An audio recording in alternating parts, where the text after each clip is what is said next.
this evening's school board awards and presentations for the school district of Indian River County. I ask that out of respect to everyone, please silence all electronic devices at this time. I'd like to call the meeting to order. The time is 5:30. I would like to recognize the superintendent for a series of awards and presentations. Dr. Moore. Thank you, Madam Chair. We'll turn it right over to our Public Information Officer for the first series of presentations. Hi, good evening, everyone, and thank you for being here tonight. There we go. Our first presentation tonight is our Casual for a Cause presentation, and last month we did some fundraising for TRIO Upward Bound program, and tonight we have Miss Jody Idolette, the program director of TRIO Upward Bound, to come and accept this check with $2,046. Nice.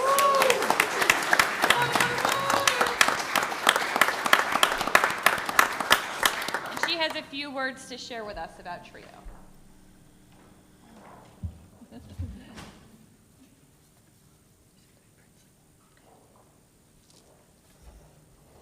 Good evening to the esteemed board, Superintendent Moore. I want to express my heartfelt gratitude for selecting the Upward Bound program for Casual for a Cause fundraiser. Our program supports low-income first-generation students in grades 9 through 12 who are eager to be successful in high school and go on and pursue higher education. Our funds raised this evening, and the initiative will go on to be a significant impact for the students. They will help finance workshops, ACT, SAT boot camps, and provide essential school supplies, ensuring that the students have the resources they need to thrive. Thank you for your support and commitment to empowering the young minds. Together, we make a difference. Thank you.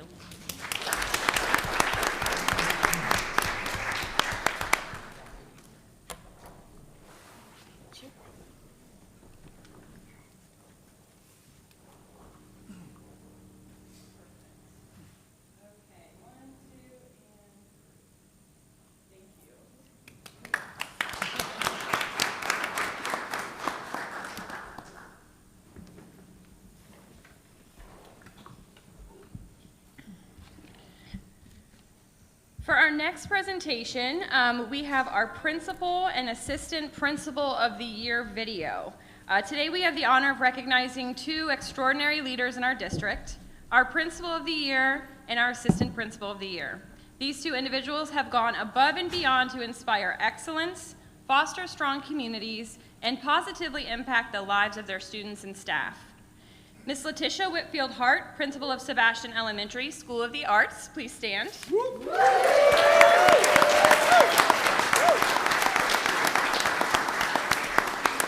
And Mr. Greg Ahrens, Assistant Principal of Vero Beach High School.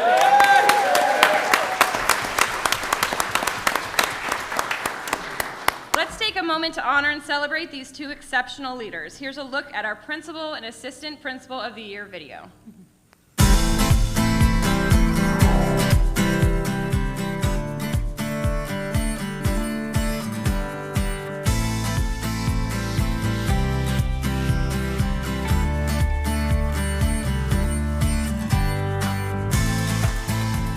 Fellow assistant principals have voted and selected you, Mr. Ahrens, as Assistant Principal of the Year for our school district.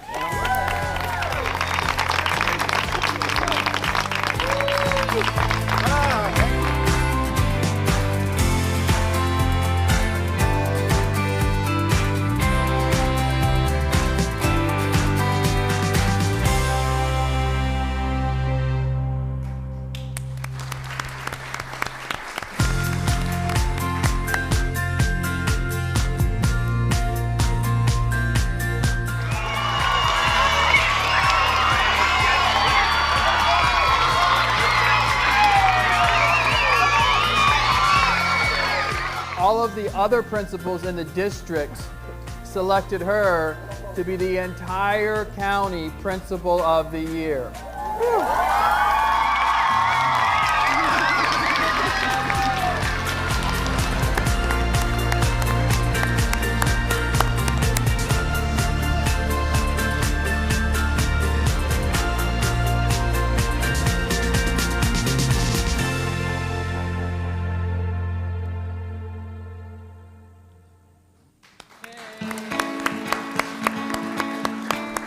October is National Principals Month, a time to celebrate and honor the incredible work our principals do every day, transforming our schools and impacting lives.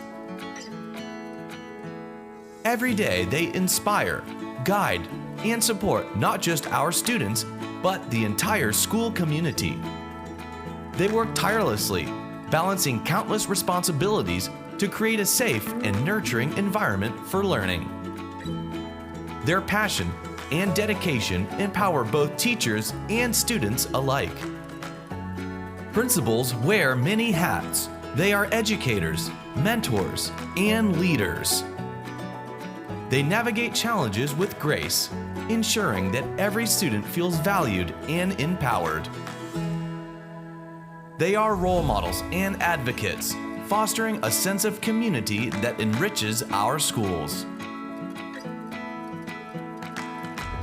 To all our principals, thank you. Your hard work does not go unnoticed. You are the heartbeat of our schools, and this month, we celebrate you.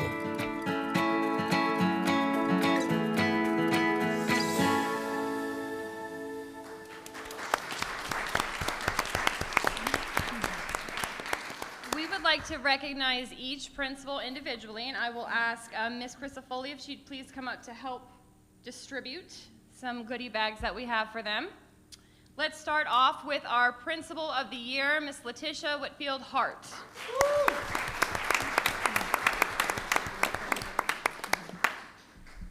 And everyone, when you come up, if you would stay up front, please. Our Assistant Principal of the Year, Mr. Greg Ahrens.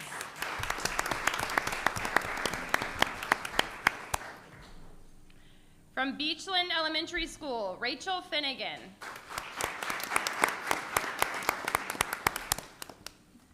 From Citrus Elementary School, Tasha Jones. From Doddertown Elementary School, Felice Bagley.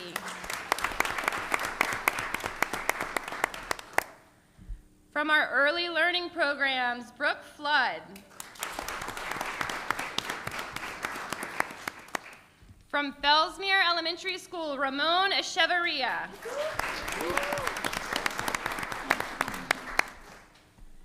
From Gifford Middle School, Dr. Chadwick Bacon.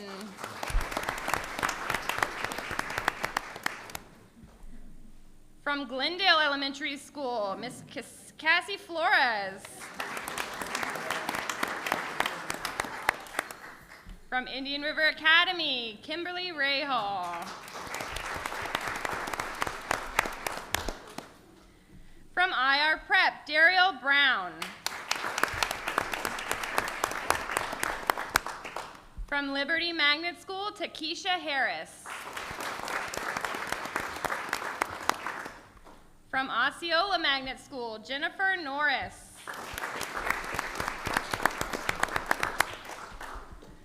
From Oslo Middle School, Rashard Morgan.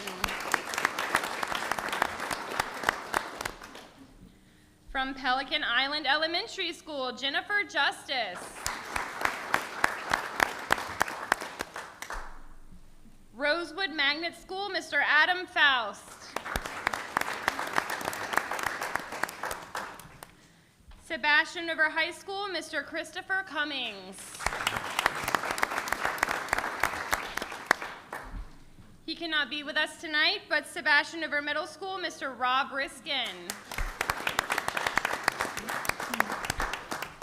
From Storm Grove Middle School, Chris Taylor.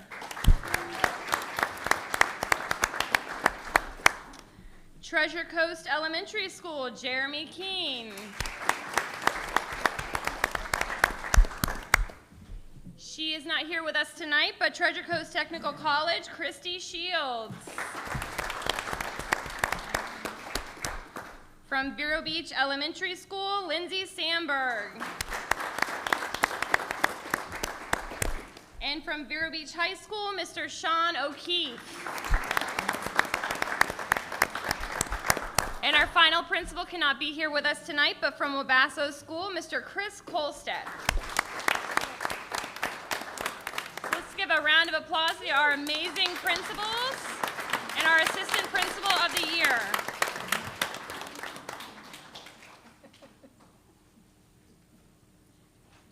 They're going to have to do 2 rows.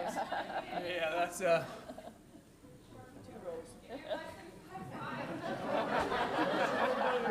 then Short. Take a window.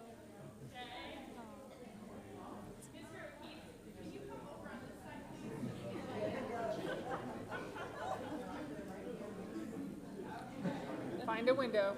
Ready, everyone? Make a window for your friends. Ready, 1, 2, and 3. Hold for your parents. Hold on.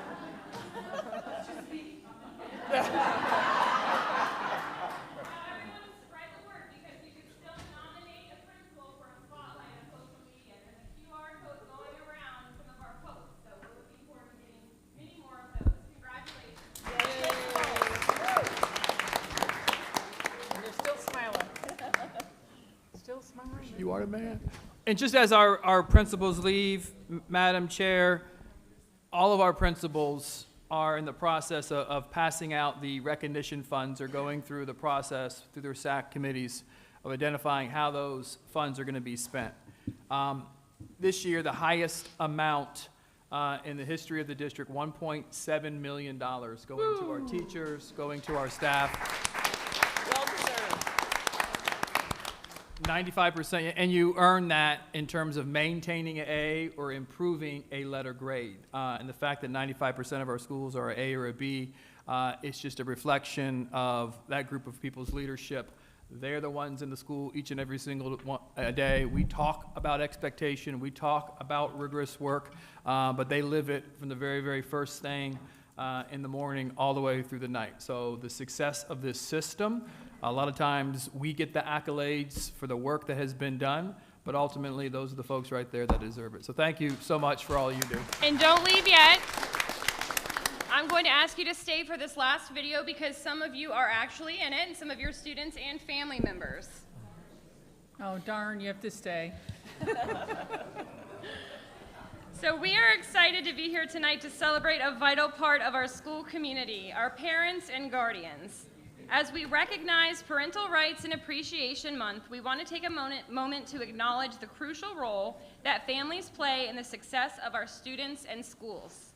Parents and guardians are not just partners in education, they're our students' first teachers, their strongest advocates, and the foundation of their growth.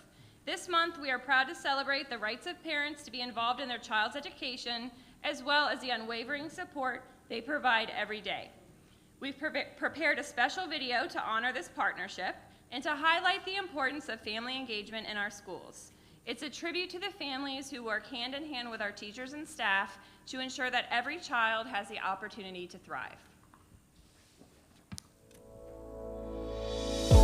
October is Parental Rights and Appreciation Month.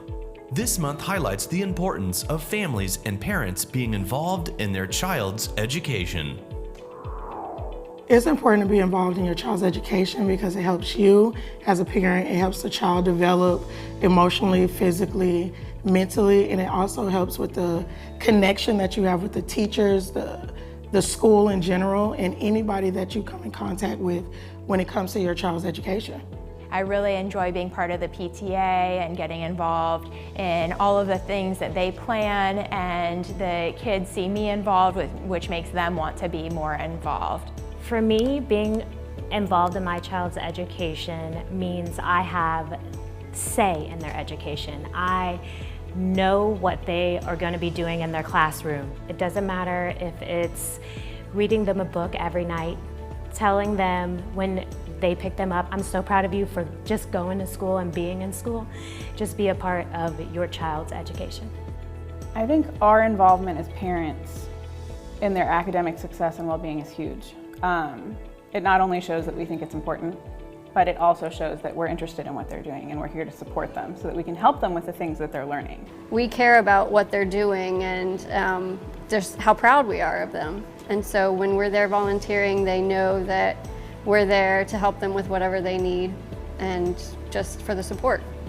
You want to spend time and energy on giving them every opportunity and every tool available for them to succeed. I mean, there's no better driving force or purpose that a parent has than to see their children succeed. Being involved in your student's school helps show our staff and teachers that they have support. It is our responsibility to raise up the children in the way they should go, and when they grow old, they won't lose their way. So join any way that you can, because Indian River County School District has what we need for our children. It's just this sense of community that it's really important to us. Being a part of PTA and SAC,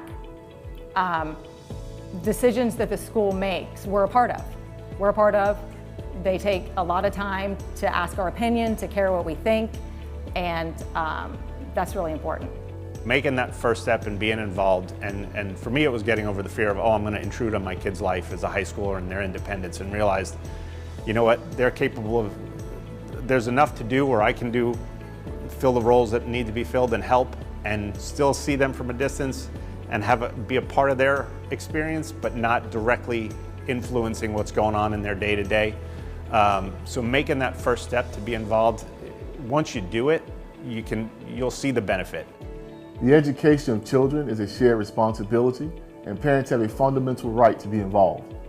Together with collaboration of parents and schools, important decisions can be made regarding the education of their children. So as a secondary principal, I think it's very important that parents stay involved in their child's education. Just because they're in middle school or in high school doesn't mean they can't be involved. And of course, I go to these parents all the time looking for advice to help me make decisions to help our school. And ultimately, these parents work together to help build a great school community here at Storm Grove.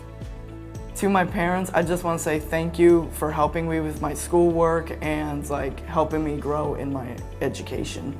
Thank you for taking me to practice of all sports and being part of PTA. Mom and Dad, thanks. Hi Mom and Dad, I just want to thank you guys for all that you do and all that you guys help me with my education and making sure that I make it to every practice, every game, and you guys basically just help me with everything, and I thank you a lot for that. Thank you, Mom and Dad, for helping me with my homework and making sure I'm involved in cheer and other things. Thank you. I love you. Thank you, Mom and Dad, for organizing the beautification project at our school. I'd like to thank my mom for working very hard for the PTA. Even at President, she works every morning to make sure we have a good school year. Parental involvement is a powerful tool that benefits not just the students, but the entire school community. By working together, we can ensure every child has the support they need to be successful.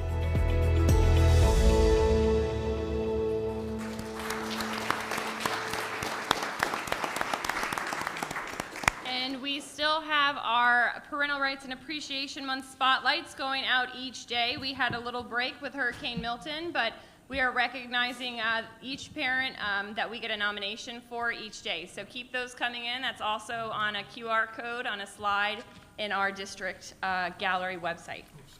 And Dr. Moore, turn it over to you. Thank you, Ms. Maddox. Thank you, principals, for everything you do. Our last item is the opportunity to recognize Mr. McDonald. Mr. McDonald was literally tapped on the shoulder in April and says, guess what, you're a board member, and joined us up here on the dais. A few weeks ago, I was telling him, we have to recognize you, and he was like, no, just no, not what I want, not why I'm here, don't want it. But yeah, we did it anyway.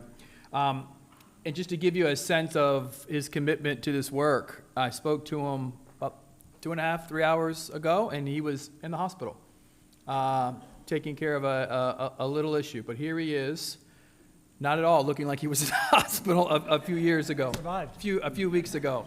And I think that is just he wasn't in there as a doctor, he was there as a patient.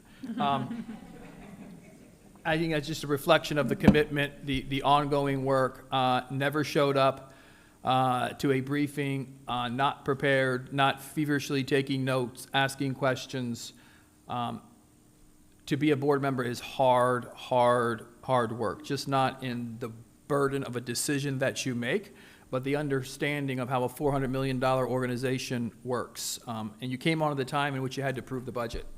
which is also extremely, extremely complex. But the thorough evaluation of what I think is the absolute best team there is, and your support of them, and always encouragement to them and me. I can't thank you enough for your service. So just a little plaque to hang somewhere in your house. Thank you so much. I'm going to come down.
Do you want to say anything? I suppose I can try something. Okay. I want to thank you for it. Thank you for the recognition. As you mentioned, it's not what I'm sort of shy. I don't really want to be the center of attention, but I appreciate the recognition, and the parents' video and the principals sort of reminded me again of what I first experienced back when I was chairman of a school in New York, and seeing young children grow up and advance and thrive and hopefully succeed, and see what these children can become as young adults. It was a pretty exciting, impressive thing, and it makes me think of what it's like to be a teacher and a principal and a vice principal and staff, and see the fruits of your work, which are very different than a corporate job where things come and go, but you really don't see people develop. So it's a real blessing, and it's been a real blessing here as well. I haven't had as much time to see that much growth, but you see students doing well and seeing them moving through their life and developing it, and it's impressive, and it's worth the effort. As you mentioned, it's a lot of work, and I appreciate the opportunity to work with my fellow members, who I know work very hard in this, and because it does take a lot of time. And working with Dr. Moore has been a great special opportunity, as well as for all of his staff. I've met some really wonderful people who do a wonderful job, and I don't know what it is. Maybe it's just Florida. People are so nice, or maybe I'm used to New York where people aren't. But everybody's very nice, and it really makes the job exciting. So I had been retired for 5 years, and not Dr. Eric Seymour, I highly recommend it to you. You're going to love it. So we're trying to walk that back, sir. Don't let anybody tell you it isn't wonderful, but it was nice to step away from that and spend this last 9 months back working again, being involved in things, and it is even better. I'm looking forward to not having to do this in December. But I thank you. I thank you all who've been very wonderful working and helping me do this job, this responsibility. And I thank again my board members and Dr. Moore and his staff. Thank you. Thank you. All right, that concludes our awards and presentations for this evening. The time is 5:54.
Idolette Junior TEC. Today is Monday, October 21st, 2024, and I'd like to call this meeting to order. The time is 6 p.m.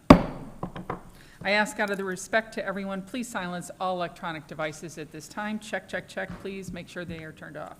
Also, if you have any material you wish to share with any board member, please give that to our executive assistant, Mrs. Moray, seated over here. At this time, I'd like to present the Sebastian River High School Navy Junior ROTC under the direction of Commander Retired Peter Bassinet, United States Navy, and Master Sergeant Retired Michael Hussey, United States Marine Corps, for the Pledge of Allegiance. Please stand.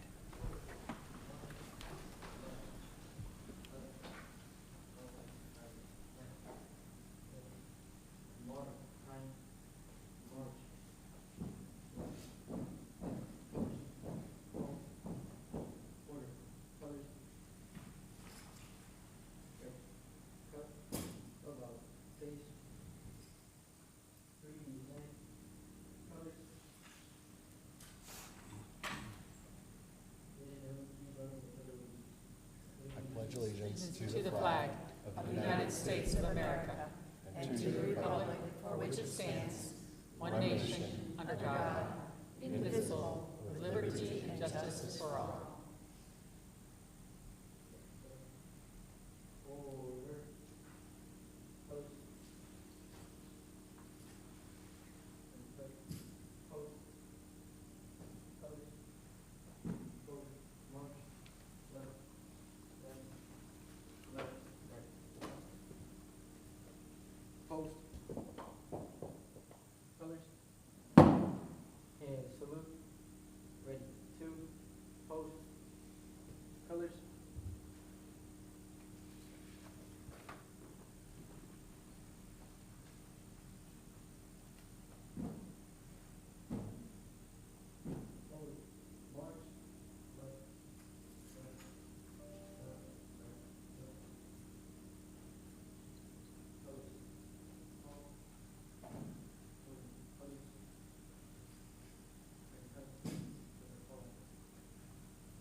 Thank you so much for that.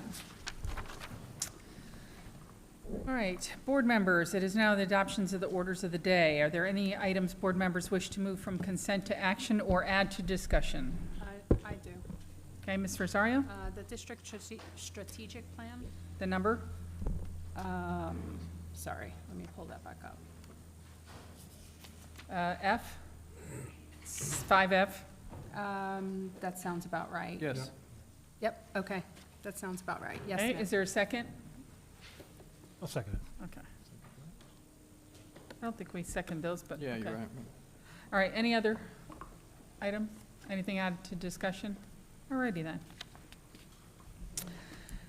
Then I'd like to call for a motion to accept the orders of the day as adopted and amended. So moved. Okay. Mr. Second. McDonald, we'll let you have that one. And Dr. Posca. All those in favor say aye. Aye. Anyone opposed? Okay, it passes 5-0. After that, Dr. Moore, it is all up to you to present your superintendent's report. Superintendent's report, a little giveaway, there's going to be a lot of pictures about cleaning up after a storm, because that was a big work. Immediately after the last board meeting, the very following day, September 24th, we had the college fair. This was, if you look at the crowd, I actually took that picture. I took both those pictures. I'm very proud of myself. Absolutely packed. So to see how this has grown over the last 5 years is absolutely amazing. Colleges from across the nation out recruiting our students. An absolutely outstanding event. Had the opportunity to flip the coin on September 27th at Vero Beach. That was a lot of fun. Vero won the coin toss. Community chaplain, Dr. Hamilton, that same night was honored for her work and contributions to Sebastian Senior High School, and Maintenance and Custodian Appreciation Day. Great celebrations across all of our schools.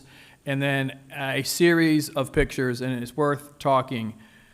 We closed our workshop 2 Mondays ago and immediately went into hurricane preparation. Mr. Seymour, myself, Mr. Chesky, we left this building and went to the EOC and literally, I think we had a battle, Mr. Seymour, to make sure that we had the local executive order signed so we could make sure our principals and our support staff can get into our buildings to make sure we had our shelters set up. I say it again, it is our principals who run the shelters. It is our support staff that delivers the water, the cots. It is our cafeteria workers who make the food. It is a major operation. And it is a major operation to open, and as we all know, the impacts collectively in our community were absolutely egregious, and there was a lot of work to do in order to make sure we were able to open our schools. We extended to have the day off on Friday. We had 3 schools that did not have power, or we were told you're not going to have power on Monday, but we continued to push and continue to work with FPL. Beachland, if you saw the mess that was at Beachland, the fact that it was able to open with power on Monday was absolutely amazing, amazing. Indian River Academy, we were told we wouldn't have power. We got power, and then Sunday around 3:30, 4 o'clock, we finally got power at Gifford Middle School, and then we had to immediately convene and make sure everything worked, everything was on, the building was safe for students, so a tremendous amount of work. It literally was nonstop, and I can't thank our principals, our support staff, for the course of that hard work over the course of those 5-6 days. It was definitely a lot. And as you can see, some of our principals did it with smiles on their face after being in their school or shelter for 24, 36 hours. And when we came back from school, buses ran on time. It was an absolutely outstanding reopening of school. I had the opportunity to hit a number of schools, Vero Beach Senior High School, Oslo, and then Beachland. And it was great. We were concerned about attendance. Our elementary attendance was about 1% below a typical Monday, but our high school attendance was actually 1% higher. They just needed to reconnect and see each other, so it averaged out. On October 15th, we had the opportunity of receiving a correspondence from Manny Diaz, who is the Commissioner of Education, informing us that we are, for the first time in what we can understand is in our history, that we are academically high-performing school district. This is an acknowledgement that goes, that is worth clapping for. This is an acknowledgement that is very, very hard to receive. You must be an A district, and we know there's not a number of schools that are A districts. You must maintain class size, which is a commitment, Ms. Friedland, that we've made to our teachers. It is a struggle in today's environment, but we problem solve to make sure that we maintain class size within the district. And then also, Mr. Green and team, that our fiscal audits are in absolutely outstanding shape. It's a combination of all 3 of those that earns you the opportunity to call yourself a high-performing school district. This is just the latest accolade in the acknowledgement of the growth this school system, this community has experienced as it relates to its public school system. Just last week, Unity Day for National Bullying Prevention Month. It was great to see that across so many of our schools. It was outstanding. And then also on October 16th, the Datacom is a problem-solving day-long process with cabinet members, myself, and principals, in which we're looking at the reality of where students are sitting academically, where they're sitting in terms of their attendance, and we problem solve to ensure at the end of the day every single school in this district will be an A. And there are a great deal of concerns when you miss a number of days because of a hurricane. But to see where our principals who are on their way home right now, or some of them are probably on their way back to their school, if we're being honest, we are in good shape. It is not an aspirational goal to say that 100% of our districts, our schools are an A. It's not aspirational at all. The fact that we could say that we can be the #1 performing school district, as Mr. McDonald always reminds me, that's the goal. It's very, very realistic. So even with the burden of losing a number of days, the plans that are in place, the integrity in which those plans are being implemented, and the unwavering commitment by our district staff, our principals and teachers really gives me such a level of comfort in the work that's being done. Immediately following Datacom, I went over and got an earache at the early learning programs trunk. The wind was blowing extremely hard, but once again, I know Ms. Flood is not here, but the volume of children that were there, it's just, wow, what a humongous program that is. And then we just saw the videos, but it's one of the funnest days that we have, the opportunity to go out and acknowledge our principal and assistant principal of the year. It's something you just, even if you're in a bad mood, it's going to immediately put you in a good mood. Then we immediately after the hurricane partnered with United Way, really making sure as our principals heard from their students and they heard from their staffs that there are families in need. We made this connection before and we were able to get resources to those who absolutely need them absolutely quick as possible. And that's just leveraging partnerships that we have in our community. And then the military game was at Sebastian on the 18th. And then Saturday night, I had the opportunity with Mr. Green, Ms. Kelly Becerra, and then Doc Jones to help pass out all of the awards for Crown Jewel. And if you have never seen Crown Jewel, put it in your calendar to go next year. It is all of the marching bands from across the state. Of course, some couldn't make it because they weren't back in school yet or just got back in school. But to watch Vero Beach, I think Vero Beach's band has doubled since I've been here, which is an absolutely outstanding sign. And the caliber of their production and how they sound, absolutely outstanding. The Sebastian River was superior in everything, so it was great to see. And that is the presentation for the month of October. Thank you. Okay, thank you, sir. All right, we are to citizen input.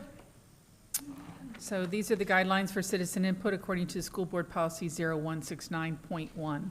Each statement made by a member of the public shall be limited to 3 minutes in duration.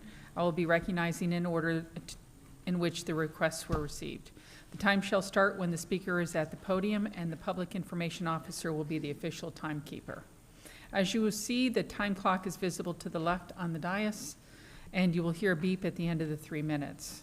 Each person may speak for up to 3 minutes at the beginning of a business meeting during citizen input as indicated on the order of the business, and for up to 3 minutes to each action item during the action agenda and each board member discussion item as indicated on the order of business. If a consent item is moved to an action item, then when you come to the podium, you may speak at that time, or you may defer to speak during the presentation of the action item. People may only speak once about any given item. The time period may be extended by the presiding officer.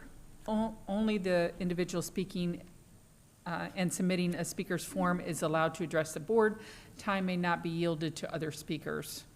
During the meeting, please refrain from clapping or outbursts of any sort so that we can proceed with dignity and decorum for not infringing on anyone's individual First Amendment rights.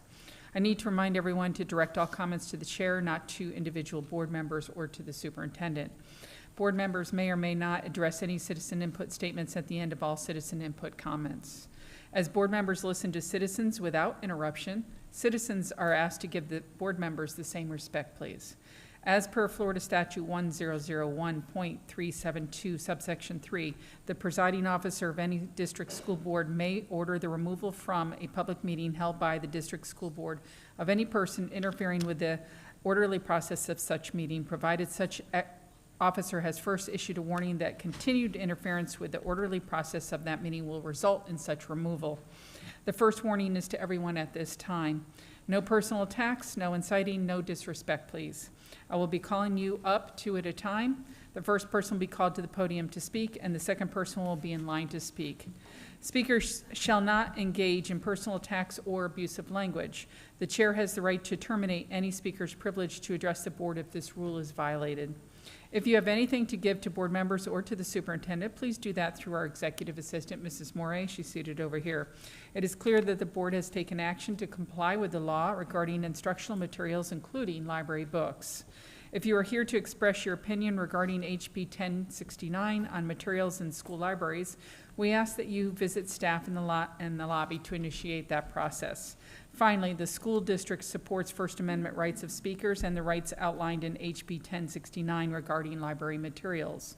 As such, some individuals may choose to exercise these rights, which may include reading material with language or content that is not appropriate for audiences. Knowing this, please make a viewing decision appropriate for you and your family. All right, at this Madam Chair. time, yes. I neglected to call the anti-bullying proclamation, which was next on the agenda, but you were reading that so well, I just didn't want to interrupt you. I don't have to just read it again, No, do please, I? no, please, no. Okay. We All do have right, the would you proclamation. like to do that, and then we'll come back to citizen input? Okay. Yes. Any citizens that come into the room, I'll repeat it, but if not, good. Okay. Okay, Heather, hurry up then. This is Heather Holden, our Director for Student Services. Good evening. I was happy to see the beautiful pictures of all the orange shirts from last Wednesday, which is a National Unity Day to stand up against bullying. If you've been on our social media feed at all for the last month, you've seen our ongoing things, but I am proud to be part of a school district where our board members contact me regularly when they're concerned about bullying on campuses. My office is constantly busy at work supporting our schools to make sure that we address any situation that comes to our attention in the correct manner. And so on that note, here's our proclamation. Whereas bullying is the aggressive use of power targeting another person or group of people with repeated unwanted words or action, hurting them emotionally and or physically. And whereas bullying can occur in neighborhoods, playgrounds, schools, and online through technology. And whereas various researchers have concluded that bullying is the most common form of violence affecting millions of American children and adolescents annually. And whereas thousands of Florida children and adolescents are affected by bullying annually. And whereas targets of bullying are at increased risk for depression, anxiety, sleep difficulty, lower academic achievement, and dropping out of school. And whereas students who are repeatedly bullied often fear such activities as riding the bus, going to school, interacting online, and attending school or community activities. And whereas children who bully are at greater risk of engaging in more serious violent behaviors. And whereas children who witness bullying often feel less safe, helpless to stop it, and intimidated. Whereas the School District of Indian River County is committed to providing safe and supportive learning environments for all students and employees. Whereas the School District of Indian River County is committed to training all staff and students on bullying and engaging in an anti-bully campaign for National Bullying Prevention Month. Now therefore be it proclaimed that the School District of Indian River County is committed to engaging all stakeholders, including families in the community, to stand up to bullying. Together we can make a difference by promoting kindness, empathy, and understanding. Adopted this 21st day of October, 2024. Thank you so much. All right, so we have a proclamation. Do we need a vote then? Okay. We have a proclamation before us on bullying board members. Can I get a motion? Make a motion? Second.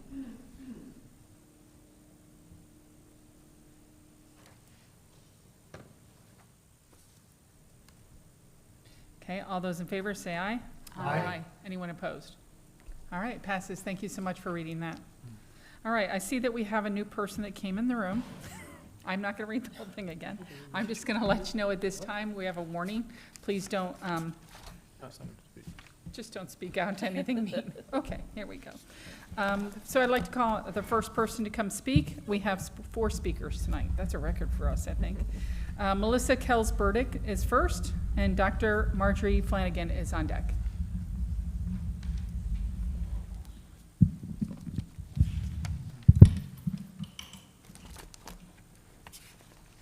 Yay, I'm first. Pro-choice, pro-life. Amendment 4 is not a good choice for anyone except lawyers, human traffickers, and fetal tissue brokers at Planned Parenthood. It's not good for female health, families, nor Florida state constitution.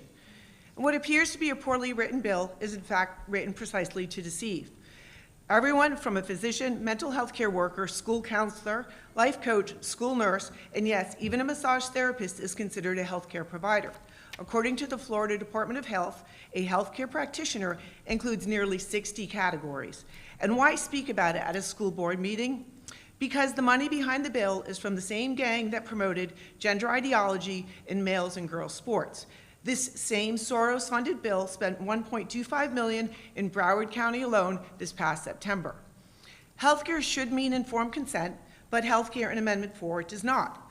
If science was the crux of the amendment, then the term physician would be specified, informed consent included, and an ultrasound would be used to assess the viability of the fetus.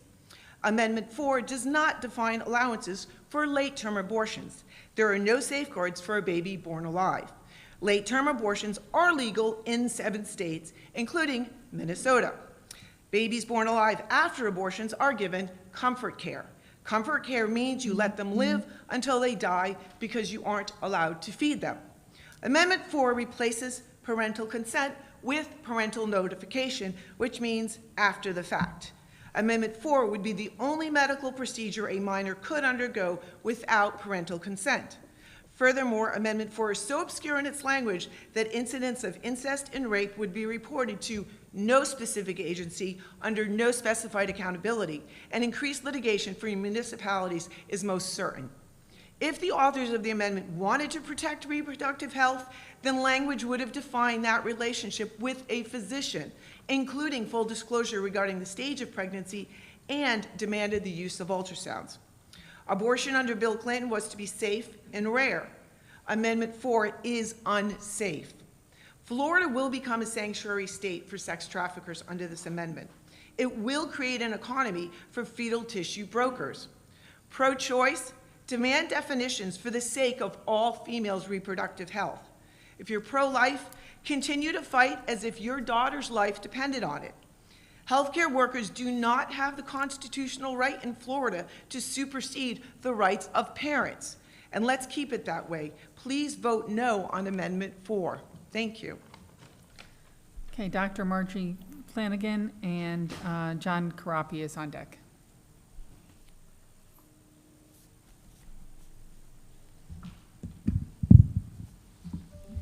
Good evening. I'm Dr. Margie Flanagan, Chair of Education Champions, Advocates for Public Education.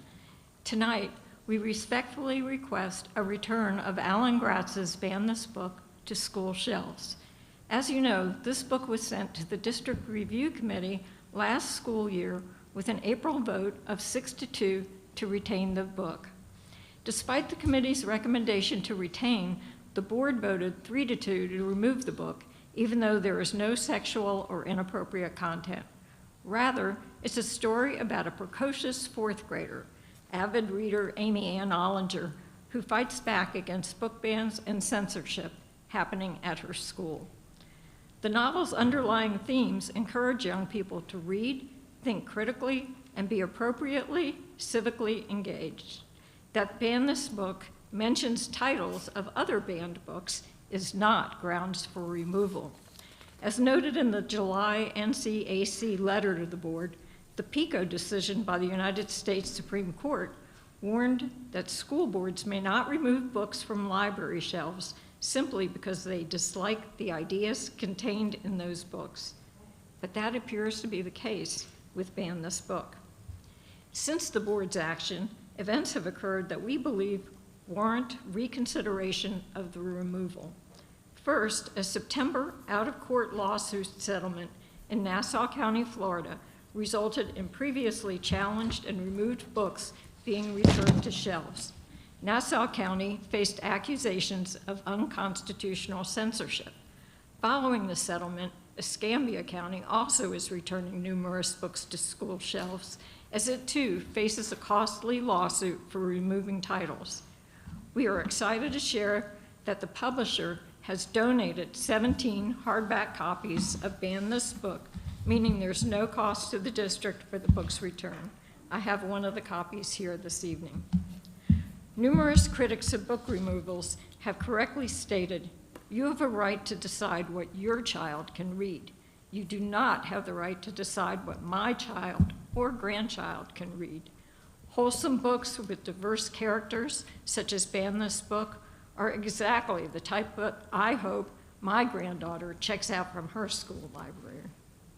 We respectfully request the board to honor and follow the recommendation of your own district review committee, which voted 6-2 in April to retain and ban this book to our district shelves. Thank you. Thank you. Mr. Carapi is next. Jennifer Pippin is our last speaker.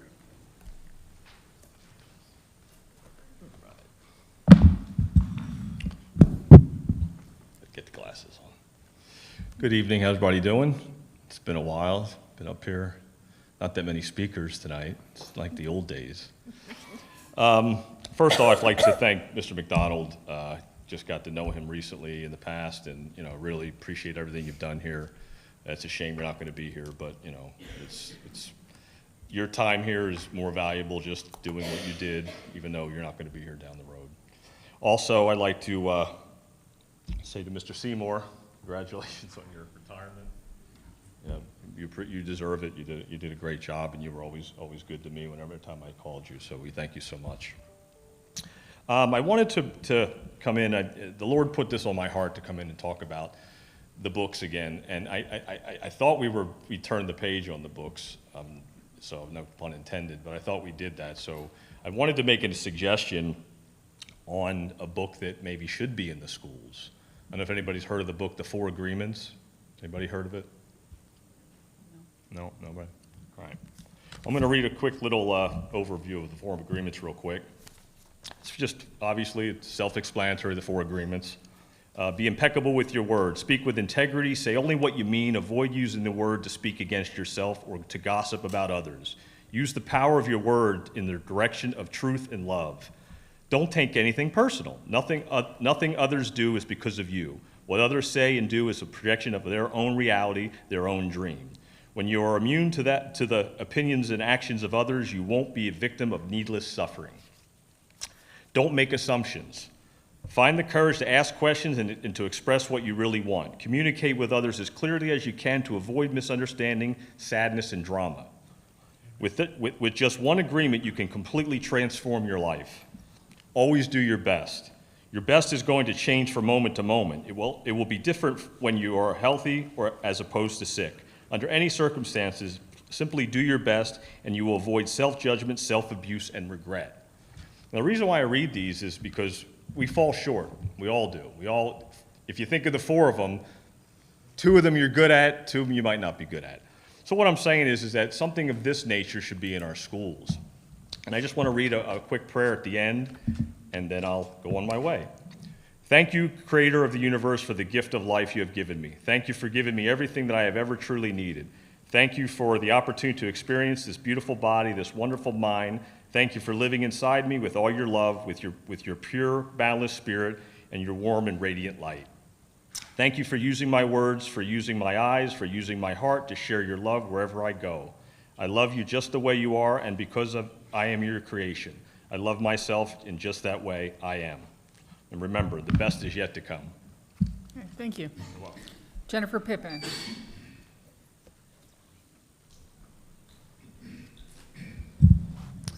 Good evening. My name is Jennifer Pippin, and I'm the proud chairman here of Moms for Liberty in Indian River County. I wanted to first thank the board for firing the teacher this morning that you guys had upon you at the 10 o'clock meeting. It wasn't broadcasted on YouTube, so I did do a public records request of the audio. But thank you for protecting students in our schools and no longer having that teacher employed by your school district. Thank you. Also, I wanted to thank you again. I thanked you last meeting for honoring parental rights and having Parental Rights Month. I think that's really important to have the partnership with the school district. I also wanted to thank Kevin McDonald for his service to the school district. It's hard to have to campaign and serve on the school district and get thrown in there, so we really do appreciate everything that you've done for the district and our students the past few months. We do really appreciate you. Thank you. And I also want to thank you, a lot of thank yous today, for removing Ban This Book Again by Alan Gratz from our elementary and middle school libraries because it was promoting children to read other books that contained pornography and sexually explicit content, and for donating those to the public library, so if parents do want their children to read them, they can borrow them for free at the public library. So thank you for making them available to students and family in the public libraries, but not the public school libraries. Thank you. And also, I have a question. With the desegregation order that we have and all of the clubs and organizations that we have at the schools, they're so wonderful. There is, at our high schools, a student council, and then there's an African American student council. I was told recently by some parents and also some students that Caucasian and Asian and Indian students could not join the African American student council. I wanted to pose this question to the board. If we're in a desegregation order and we're not supposed to be segregated, why are we segregating some of our clubs in schools by race and not allowing all students to join all of the clubs? To me, that is, a division by race and going directly against the desegregation order. We're not supposed to have segregated clubs or classrooms. Why would that go with the clubs that are, student-led? And finally, I had gotten a flyer in the mail, and it looks great. It has the school district logo on it. My husband actually said, hey, did you see this, and put this to the side. Pose a question to the board. This is a paid political advertisement by the Indian River Education Fund. I'm doing just minor research because I got this in the mail on Saturday. The Indian River Education Fund is a 501c3, and they are not supposed to do any campaigning or political campaigning, so I'd like to know if the board was aware of this. Thank you. Okay, thank you. All right, board members, would anyone like to speak? Yes, I would. Okay, Ms. Rosario? Dr. Brown, sorry, Dr. Moore, can you please speak about that political ad? I got that as well. It's my understanding that we are not supposed to advertise for that. I had the exact same question myself. I'm glad it was brought up. It wasn't on my radar this evening, but can you please speak to that? Yeah, so it is a direct support organization in the process of receiving their 501(c). 501(c). There are very specific statutes that are in place. The statute speaks specifically to our service, our resources, and we vetted everything prior to doing it. And as it's not the school district, it is the direct support organization, there shouldn't be any issues. Would you look into? Oh, absolutely. Okay. And I'll provide the total board with all that information. Okay, perfect. But, yeah. Thank you for that. You want to go ahead? No, because you have the floor, sorry. No, go ahead, it's okay. I don't think I had anything. I'd like to get a copy of John's book. Okay. That was it. Okay. I know the author. Okay, anyone else? Yeah, I still have the floor. I did read that book, John, so thank you for that. I read it a long time ago, but I do appreciate it. I just wanted to talk a little bit also, again, there was a concern about a book that we voted not to have on our shelves. I don't know how many times we have to I guess we'll do it as many times as we need to remind the public. The PICO case is not a case that can be compared to the actions of this board, because the PICO case was regarding board members who made a decision to vote books out of their school libraries based on their political beliefs.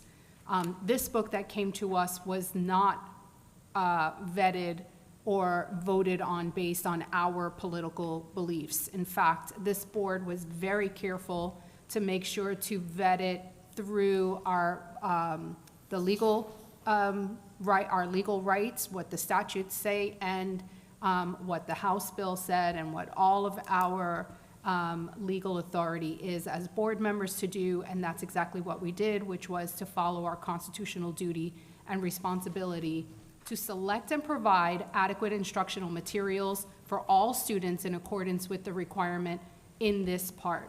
And I am reading from 106.28, which is titled Duties of the District School Board, and this is a Florida law. Part of that also allows school board members to review and to approve courses of study. That includes the adoption of courses and instructional materials.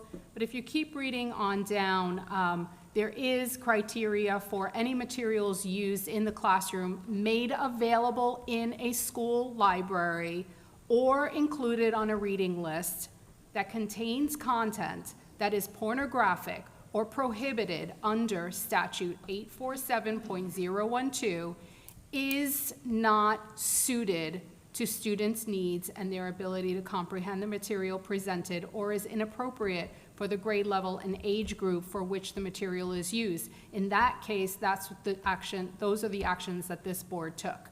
It was clear that we were following the law. Again, the PICO case does not equate to the actions of this board. The material that was brought to us included, and by way of advice from our attorney, it also included external links. So anything that not only was before the students in the actual book, but if we were directing the students to another site or another place that had pornographic or inappropriate sexual materials, then we were required to actually act on that, and that's exactly what we did. And that's for me. Anyone Thank else? you. Yes. Okay, Mr. McDonald? Yeah, just a couple, since the book issue has come up, thought it was dead, but just like Godzilla, it keeps coming back again and again. And for reasons like Godzilla, I could never explain. Interesting you mentioned the redirected, because the board went through great lengths to make sure that a copy of the Constitution did not expose students to any other governmental ideas or whatsoever, political ideas, a reasonable caution that we take. But for some reason, some people don't want to apply the same guidelines to a book they want to have in the library, which redirects students to something that might be inappropriate. We had to cover up, or we had to ask the donor to cover up the label so that that QR code could not be read, so that it could not redirect students to something that might be inappropriate. And those things are governmental things. They're not political per se, they're definitely not religious, but we were cautious with that. So the idea of having a book which does that people were up in arms about doing with the Constitution, but a book that does the same thing and being upset that we don't have a book that can redirect students to something that isn't appropriate is illogical. It's just illogical. Now I have to ask the question of who should decide what's in the library. We have a course of study. The school decides what the course of study is, required books. The libraries are optional books. They should uplift their children. They should encourage them to read. They should be positively added. There's a lot of books that should be added. A close friend of mine is a major author, highly respected around the country and the world, and none of his books are in our libraries. And those should be before any of the books that have come up here.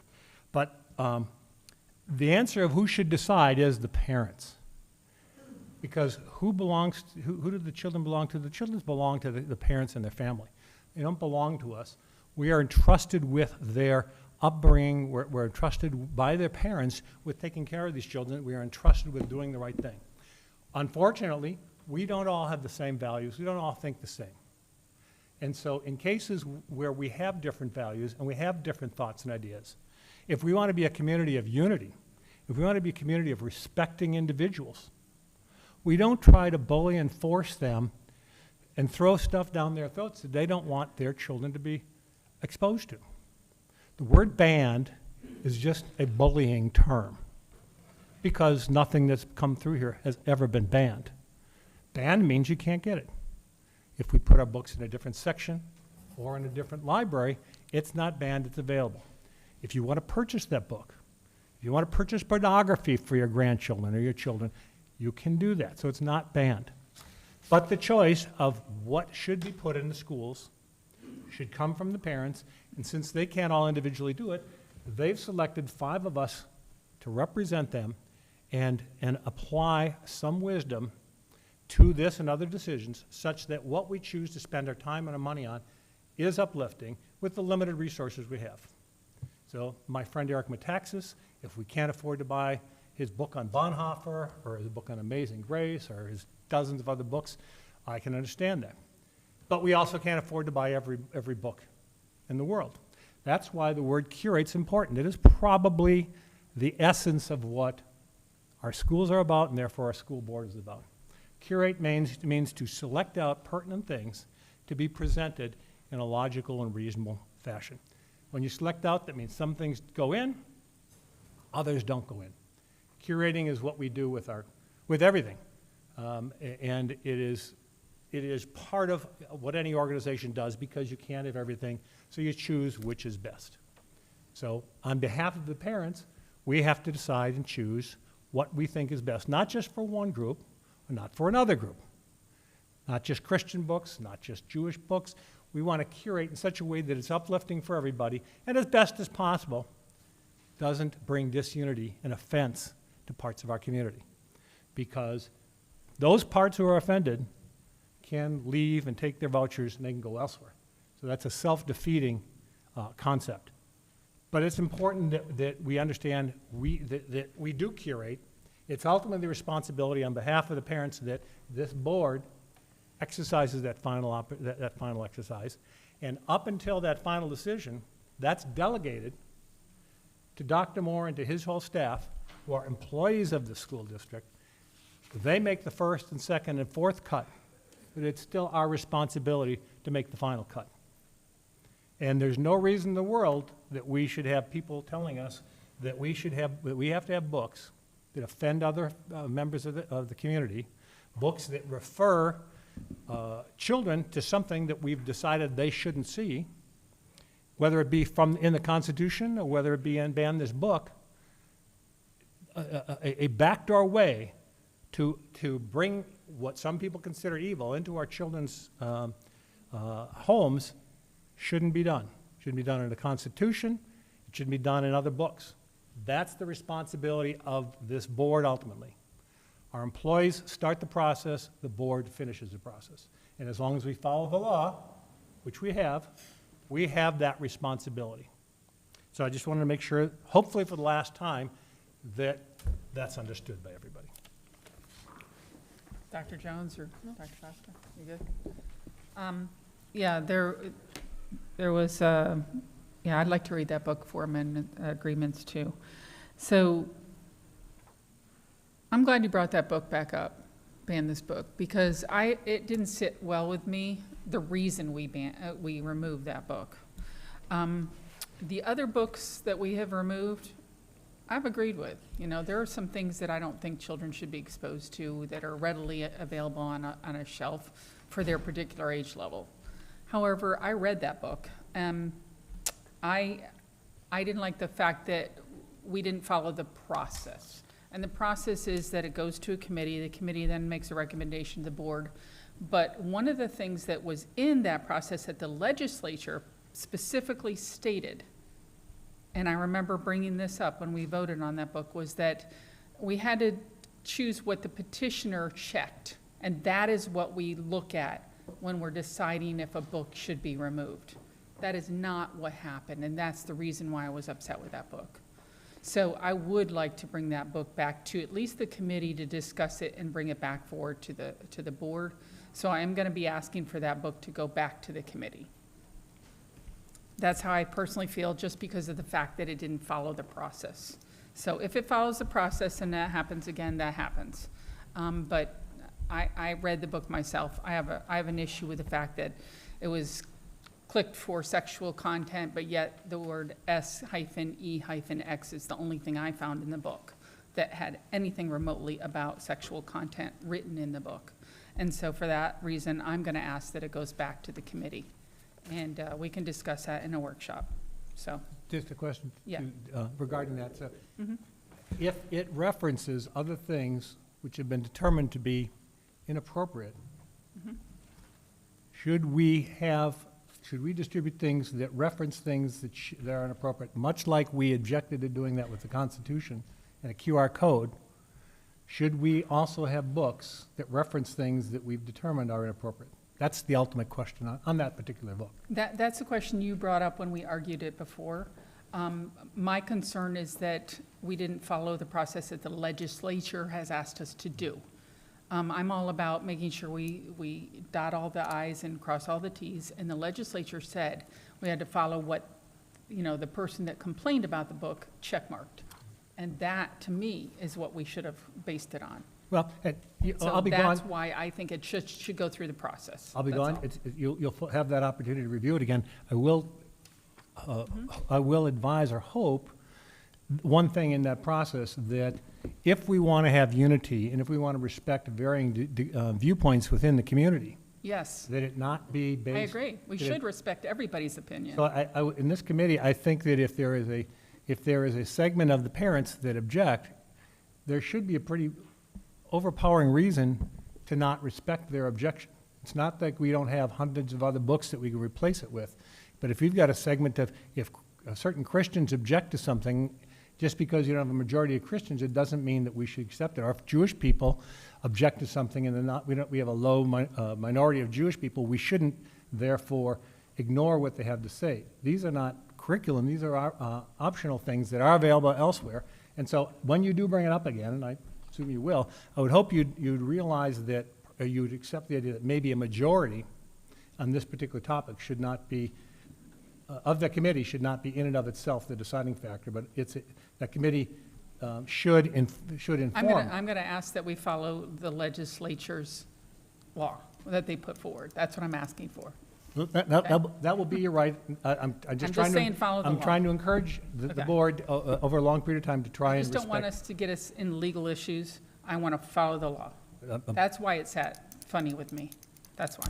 You'll have that opportunity, I'm sure. Yes. Ms. Rosario? Yes, I wanted to welcome Miss Amy Enville. We did not get to officially welcome you to the board, so thank you so much for being here. It's wonderful to have you. Ms. Enville, this being your first meeting, just a little bit of background. The board established a very, very good objection policy. Objection policy to library books or to anything that is, that may contain pornography or inappropriate materials, I'm assuming as well, as you know, that is provided to us in the statutes. We also have established and created a library committee that is a very well-selected library committee. The membership of it is a majority of parents that sit on there, volunteers rather, and we make sure that they each have a student that is within the district. That said, this one particular book went through the process. The board voted. I don't remember the exact vote. It could be 3-0, I'm not sure. 3-2. 3-2. But nonetheless, part of the law very clearly and our policy states that even if a book is recommended by the committee, the board has the final say on the recommendation. So the committee doesn't decide, the committee just makes a recommendation through the superintendent, and then ultimately it is the board members who have the final say, and then we took formal action, and so that book is no longer in our district. That book has been removed.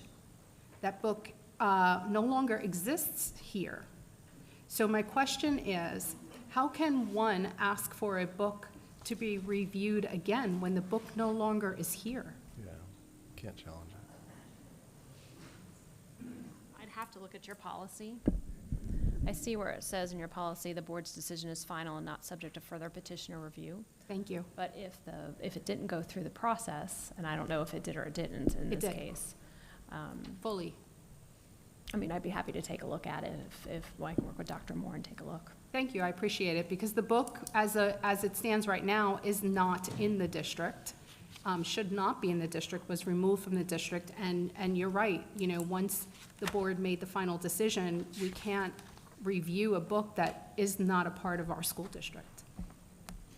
So what I'm asking is that we discuss this in the next workshop, not right now. Well, I'm So- asking right now our attorney to look into it. And I understand that you're only wanting to bring this up because tonight is Mr. McDonald's last. No, I'm or he responding to won't be citizen here. input. Yeah, but you didn't bring this up any time before, so it is specific timing. But thank you, Ms. Enville, for that. I do appreciate it, and I look forward to your review of the process. Go ahead. So I just want to clarify some, because you had mentioned that you supported removing all these books. I just want to state for the record, you actually voted to put them all back in the library. And then after another year or so, you begrudgingly voted to remove them after significant work. So truthfully, you voted to put them back in. And, you know, these are the books with not only pornography, but horrifying rape scenes, pedophilia, many scenes with children being raped by men. That's in many of these books. There's incest. There's rape scenes of little girls where the girls like it. So it glorifies rape. These books are evil. You voted to put them back in. So don't pretend like you voted to take them out and you're a champion of making good libraries. This book by Alan Gratz, who you read a letter of several months ago, and he defended all the books that we removed for pornography and smut and nasty stuff. So he defended them. He said they were uplifting, they were good role models, they were great books. We can go play the tape back of the letter you guys read. And he goes and he writes a book that's instructing all the kids to go read these other books that are banned. That's the whole purpose of the book, is go read the books that they took away from you. So, you know, from my perspective, it's very clear why it was removed. I don't know why you continue to talk about it month after month after month. You're like the book warriors for pornography, getting pornography in kids' hands. I don't understand it. You know, it's very disturbing, actually. These books should have never been in a kid's library. You defended trying to take them out. Terry voted to keep them in. Eventually, begrudgingly, they were removed, and you can't let it go. You keep bringing it up because you want these evil, nasty books in these kids' hands. Okay, I am going to respond to that, and then we're going to move on, and I'm not going to argue with you about it. What I'm going to say to you is you weren't there for that first vote, and understand. I was there. You weren't. I was in the room. Okay. You didn't get 157 books thrown at you at once. You don't understand the process that we had to go through. What did I vote for? Yes, to go back on the shelf to go through the process. That's what I was voting for. You can put it any way you want, but I can live with the fact that that's what I voted for. I voted for books to be analyzed one at a time, look at appropriately. I do not want to go back to Nazi Germany and just taking books for somebody says they're bad and throwing them away. We need to make sure that we're looking at books one at a time carefully to make sure that we're reviewing them. Have we done that since then? Yes. Have I agreed with most of them? Yes. This one, it bothered me just because we didn't follow the process correctly. And I told you that that's the reason why I think that we should review this again, because we did not follow the legal process according to what the legislature said for us to do. And yes, we can tell all the time that we had parents on that committee, but did we listen to the parents and follow through with a 6-2 vote? No, we did not. So I have a hard time with that we can only listen to some parents, not all parents. But that, I think, is another time. Let's talk about that in a workshop, and let's not belabor this meeting. Okay, at this time, I'm going to ask that we vote on the consent agenda as amended. I'd like to call for a motion. Make a motion. Second. Dario? Second. Dr. Jones? Any discussion? All those in favor, say aye. Aye. 5-0, as amended. 5F was removed, and it was pulled from consent to action. So because that was removed, we're going to put that item up first. And Dr. Moore, would you like to speak to that item? Yes, ma'am, and I'll have Dr. Jacobs present the item after I set it up. This is the strategic plan to be approved this evening. This is the last of 5 years. This has been a plan that we have implemented, and we have done so in a very, very strategic way, and it has produced significant results. So we've had the opportunity to engage with the board. regarding the strategic plan and the update of this final year, but I'll have Dr. Jacobs provide any additional information. All right. Good evening, through the chair. So each of you have been briefed on the final year of the 5-year cycle of the district strategic plan. At our last workshop, some revisions were reviewed with the board as well as feedback was provided. You will see in the current revision of the strategic plan, one of the areas pointed out was our total ending fund balance and organizational and fiscal responsibility. We've reflected that final ending fund balance of 17% and also have adjusted our 2025 target based upon that to greater than or equal to 13%. Also, in review of the other feedback that was identified, we did a historical review of why we set specific targets with regard to the target 2025 and found that a number of those pieces were aspirational goals and felt like we wanted to take the opportunity to fully learn and analyze from the full 5 years of the district strategic plan and make those revisions as we go into our revisions of the brand new strategic plan for the district.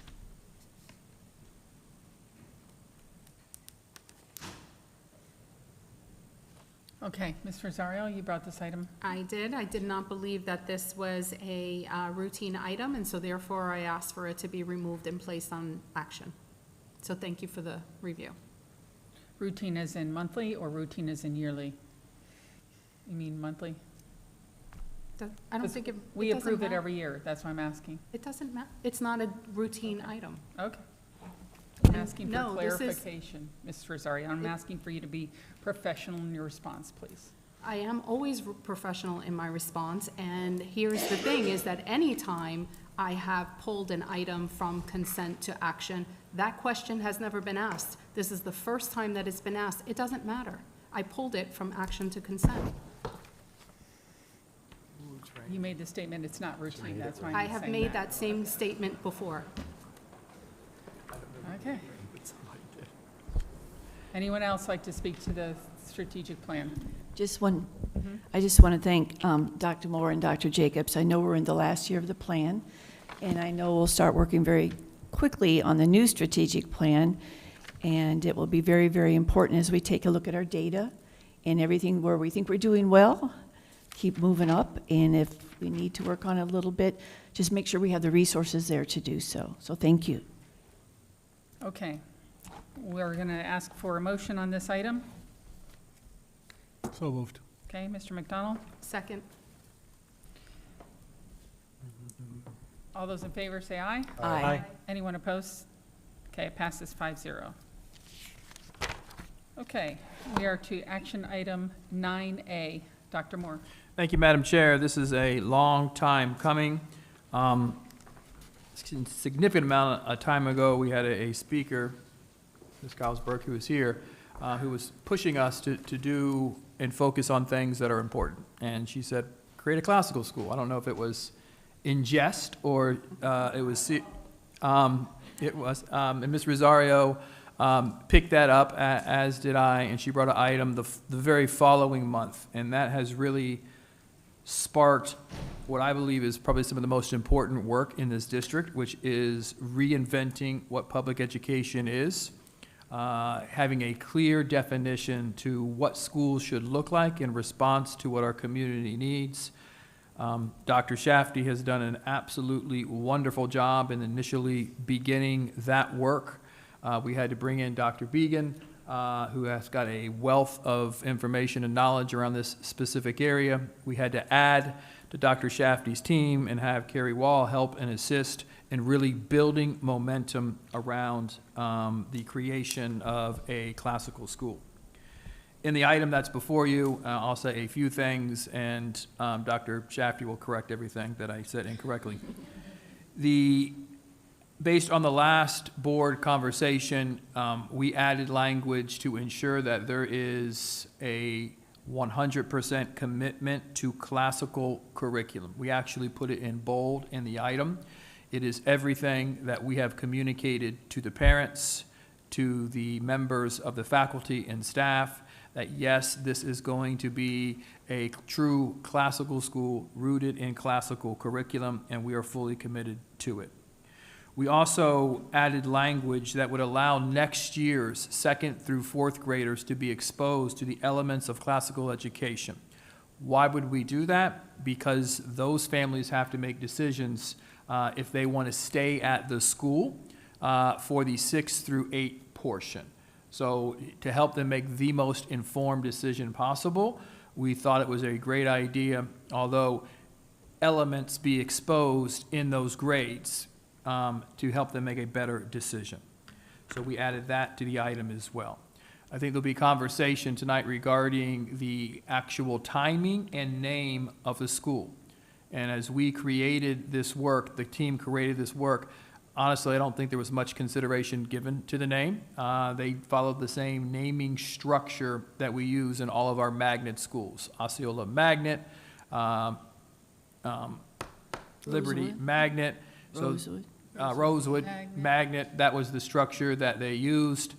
So they went with Pelican Island, K8 Magnet.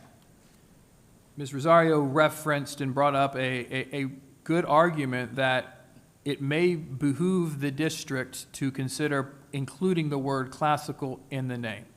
And the example that she gave was when a family moves into town, you go to the list of schools, you see exactly right there, classical's in the name. I know what it is. So there is that consideration. In stepping back and evaluating what's the most appropriate process, and I know everyone on this board wants to ensure that our community has voice. We have a policy that was relatively new, I think it's just about 1.5 years, 2 years old, regarding name changes. My initial thought on that policy was that that's when the community member is working with the school and creating or proposing a new name from the school, and it's going up to the board. This is the reorganization of the school system. This is a direction that is ultimately coming from the board. Not that the board doesn't want the policy to be followed. I can't find an attorney, 3 of them now, that says you should not follow the policy. You should, in fact, follow the policy. My concern right now, if I was to implement that policy as soon as the board gave me direction, is that the parents of this school aren't there yet. They haven't made the decision for a classical school. So in the item, we modified it to go through that process this time next year. Why? Because parents who are invested in this school for 9 years will be there to give us feedback. They will be invested in classical education. I think it would be disingenuous if I did it now with the parents who are, you're taking my neighborhood school and you're turning it into a magnet. I don't know how authentic that support would be. But fully committed to taking it to them next year, which is as the item is written, proposing what the actual name should be. I honestly think, this is just me, when you are asking parents about naming a school, a classical school, when they've made a commitment to be in a classical school for 9 years, I think classical would more than likely end up in the name of the school. But that is the opportunity to engage in the conversation. Dr. Shafty, what did I not include? Dr. Moore, you did a really great job through thank you. the chair. A couple of important things as referenced at the October workshop is that we're going to leverage thought partners in this process. And it is critical for us as we pave a pathway, being the first public school offering classical programming, that we look to people and institutions who have done this and who have done this really well. So that will start this Friday. We are taking our Pelican Island team back to True North to walk the campus. That is feedback we received directly from that school leadership team. The principal saw it and was excited to see it, and now the members of her team needs to see it as well because they need to bridge the theory and practice. They can read our briefings, they can read the PowerPoints, but they need to see it in practice. So that is a really important next step we are excited to take collectively with them this Friday. We also have connections with Flagler College's Classical Institute, and we are looking to use all of the remaining 5 seats for a November workshop, which includes the lesson planning through the trivium. So there are really critical pieces that we are using the second semester, not to do something to Pelican Island, but to do something with the Pelican Island community. And that way we have that second semester to engage in thoughtful conversations, almost in a safeguarded space. Teachers get to try what this looks like, whether it be a new piece of curriculum, a new resource. Families get to see what it feels like and experience it firsthand, and we get to have direct feedback from our families, which is really a priceless opportunity. So that are the, in addition to what Dr. Moore shared, we are excited for this, and we look forward to the next steps. Madam Chair, that is the item. Okay, Ms. Rosario? Yeah, Dr. Moore, so if we were to, this is probably why during the last workshop, it's not probably, it is why during the last workshop, I tried to push the issue of us deciding what the name would be then, even though I know that we do have the policy that you've mentioned. And so as I'm hearing you talk through this, I'm wondering if for the purposes of advertising and marketing, because that we're gonna spend significant amounts of money on advertising and marketing and T-shirts and whatever it is, flyers and stickers and magnets and all this kind of stuff. Maybe even, the school needs, the name outside the school and on the marquee. All of that costs money. And so to go ahead and establish a temporary name now and then to review that in a year, to then spend more money on advertising and marketing then, is really a waste of of taxpayer funds. Would it be appropriate because of this pickle that we seem to be in, for lack of a better word, because I don't want to call it a problem because this seems fixable.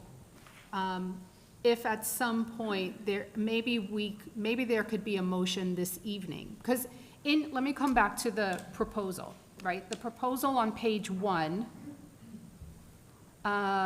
it's highlighted in yellow, 1 of 12. It's towards the bottom of the page. It is in boldface. It has a red asterisk, and it says, district staff will begin the official transition to naming the school Pelican Island Classical Magnet School K-8 in alignment with board policy. And then it says, coinciding with grade 6 middle school. So we're opening up K1, and then you want to change the name at at grade 6, which is several years from now. So something seems off. We need a name. I'm sorry, we need a name. We need to all agree on what that name is going to be for the purpose of advertising and naming and placing that name on the Department of Education application, right? Because there is an application, isn't there, that you said at the last workshop that needs to be completed? Yeah, but Whatever that is. Still, we still need a name. And I think we need, as a board, it's incumbent upon us to choose that name in this particular situation. We are bound by statute that is our role. So I'd be willing, we'll open it up to the board for a discussion, but I'd be willing to make a motion on the name now, and then maybe in a year revisit it, but I just don't want to waste any taxpayer money. Okay. Dr. Jones. This policy came into effect in August of 2023, and I don't think we're at a point where we can say, okay, we won't follow this policy now because I just went through this with naming the administrative suite after Dr. A. Ronald Hudson, and I followed the policy. The policy states whether it's new school or existing and new facilities. You have a community forum. I did that. Prior to the work group, did that. Then we sent it to the board for approval, and a lot of meetings and a lot of time on this. This was written, I think, about a year ago, or recommended right after Gifford Middle School's name. So they were looking at specific things. I just don't think we can say, okay, we're going to follow this policy for that, but we're not going to follow this policy for this. Dr. Moore, I can help you with that if you want to do it. It's not that hard. You've got to get a community forum, you've got to get a work group, and we've got to do it right. What's good for the goose is good for the gander. My mother always told me that. I followed it. Why would we make an exception on something that was just written? A community forum must take place prior to the work group. Now, if we want to do it quickly to get all the information out there, that's fine. But when I did mention that in a workshop, when I was naming it after Dr. Ron Hudson, the board did agree. But a member also said, you need to follow policy. I don't think we can go, we're going to be talking about another policy in a little bit. Well, let's just delete it. Let's get a new one in there. We need to follow policy and not make these kinds of jumps. If we have to do it quickly, let's do it quickly. And I think if you called for a community forum with the Pelican Island parents, you'd get them, at least to come in and talk to you. Establish your work group, then get the name, get it quickly so we can get all that marketing out there. But we can't just change it up because it doesn't fit. I was just going to ask her to say for the public to state the policy. Policy 7250, commemoration of school facilities, district facilities, new schools, existing and new facilities. That was approved August 28th, 2023. Dr. Moore, you want to respond? Through the chair, I'm just processing what's being said. I believe what Ms. Rosario is saying isn't to not implement the policy. It is, in fact, to follow the policy and in fact, yes, do it quickly. Not that we shouldn't follow the policy, but yes. Okay. And so I think you are saying the same thing, but I don't want to put words in Ms. Rosario's mouth, but I think what she's saying is that she would proffer a name that we would take to initiate that committee, and I don't. That's what I thought she said, but. But you still would take that and go through the process. Right, okay. Comment. Follow the policy. Okay. The work group will recommend no more than 3 names to the superintendent. So we don't give them the name, the work group gives us the name by policy. Anybody else? I mean, what happens if we don't do anything and we go, what will it be called until next year? So it would not and change. first, let me just apologize, because I'm moving so fast and so excited to do this. I didn't predict this problem. This pickle. Pickle, thank you, this pickle. Policy. We had put everything together. We were, and correct me if I'm wrong, Dr. Shapty, Pelican Island Magnet K-8. We don't need K-8 in the name. That would alleviate the concern Ms. Rosario just stated about when it becomes a 6th grade. Most of our magnet elementary schools don't have elementary. They don't have elementary in the name. What we did as that meeting concluded, and my staff all attacked me because they were getting ready to hit send on marketing material. So we had to pull back some information, and as they always do, they went lickety-split and removed and just called it Pelican Island. Pelican Island Elementary School is the name of it. It's going to be an elementary school K through 5 next year. So we can stick with Pelican Island. We have the branding in place. I'm not at all opposed to going back and saying if pull the community. We can take it to them. We can do the same exact process, the same exact timeline that we followed with the ceremony that we're going to have this Sunday. So yes, Doc, it can be done. Question, Ms. Rosario. Yes. At the workshop, we talked about this because, again, Rosewood Magnet, it doesn't say Rosewood Core Learning or Osceola Math and Science and so forth. We had a classical approach. If we really marketed it like that for the time being, would that help? At least get it moving to what we will do after the forum. And I'm telling you, you can do this quickly. Through the chair, yes, but I would really honestly prefer to just do it once and get it right. And I say that because to me this is so critical, because this is the diving off, the pivotal point for us in our new work, which is to transform the school system. So I'm willing to engage in whatever conversation with this board so we get it right, and our attorney says you're legal. Dr. Bosco? Would it make sense to just leave the name the same, go through the proper policy for naming it in hopefully a short amount of time, and then we can bring back the item at that point? You could do it quickly. How long do you think that would take? Maybe a couple months? No. I'm just assessing the death eyes from the board, from the cabinet. No, we can do it I can definitely do it from this board meeting to the next board meeting. And it takes some coordination, but at the end of the day, I can't say it can't be done, because the reality is we literally just did it. That's probably the best way to do it, I think. Thank you, Dr. Bosco.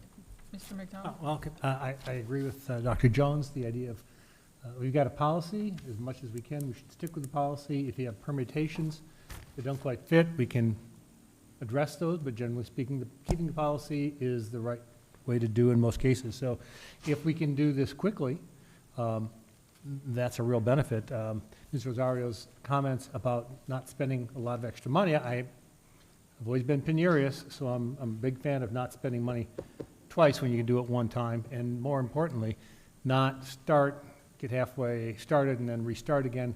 Names are sort of significant in sense of creating an understanding. I mean, Rosewood it might have been better named as a core school so that people knew what Rosewood was, but we didn't do that. But I'm just saying the idea of making it more plainly apparent what the nature of the school is probably a good way to make that clear to parents. But if we can do that in a month, if it doesn't throw off all of your hard work and everyone else's hard work, we should probably try and do it quickly. Mr. Rosario? So in pulling up, this is actually a question. I don't know if Ms. Anvil can pull it up, or I think she's looking at it right now, the policy. It out, yes. Okay, so the section there are two sections here.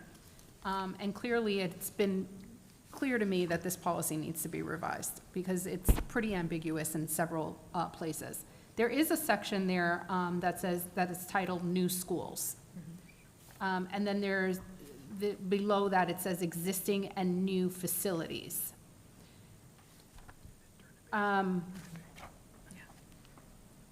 This school is not a new build.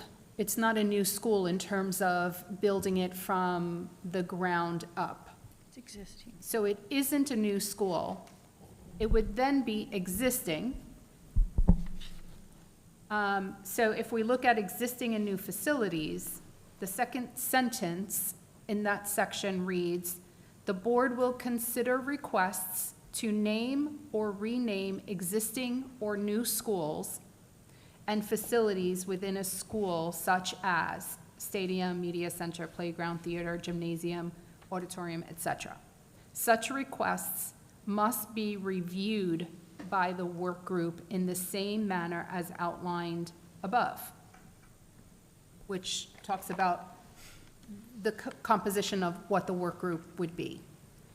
Now, I'm going to stick there for a moment. Such requests must be reviewed by the work group. Such requests, so the request for the name, which means I can make a motion, and Dr. Moore can bring that to the work group in this existing school. Such requests, as in the name that I can pose tonight, such requests must be reviewed by the work group. Therefore, the work group can review the name that we provide for it. Is that correct, Ms. Enville? So when you're looking at everything, you have to look at what the entire policy states. So the second sentence, I mean, even though it says existing and new facilities, it probably should have said existing and new facilities and schools, right? The second sentence does say, the board will consider requests to name or rename existing new schools, there it is, and such requests must be reviewed by the work group. When I look back at what that would mean, is it would be the procedures established under new schools where it says the work group will recommend no more than 3 names to the superintendent. So I think it all goes back together, and I do think that I don't know what your intent was when you adopted this policy in 2023, but you can see how the application of it to various scenarios leads to different interpretations, which means to me you probably want to take a look at it. Yeah. But I would say as a whole, to look at this, that it does require you go ahead and have the work group process. Yeah. And however they come with those names to the board is fine. And I just point out at the very beginning, the second sentence says, the sole responsibility for the naming of any and all district's facilities rests with the board upon recommendation by the superintendent. So I think just as you all have been discussing, as long as you follow your policy, it's good. I mean, I do think your policy needs a little bit of tweaking, but.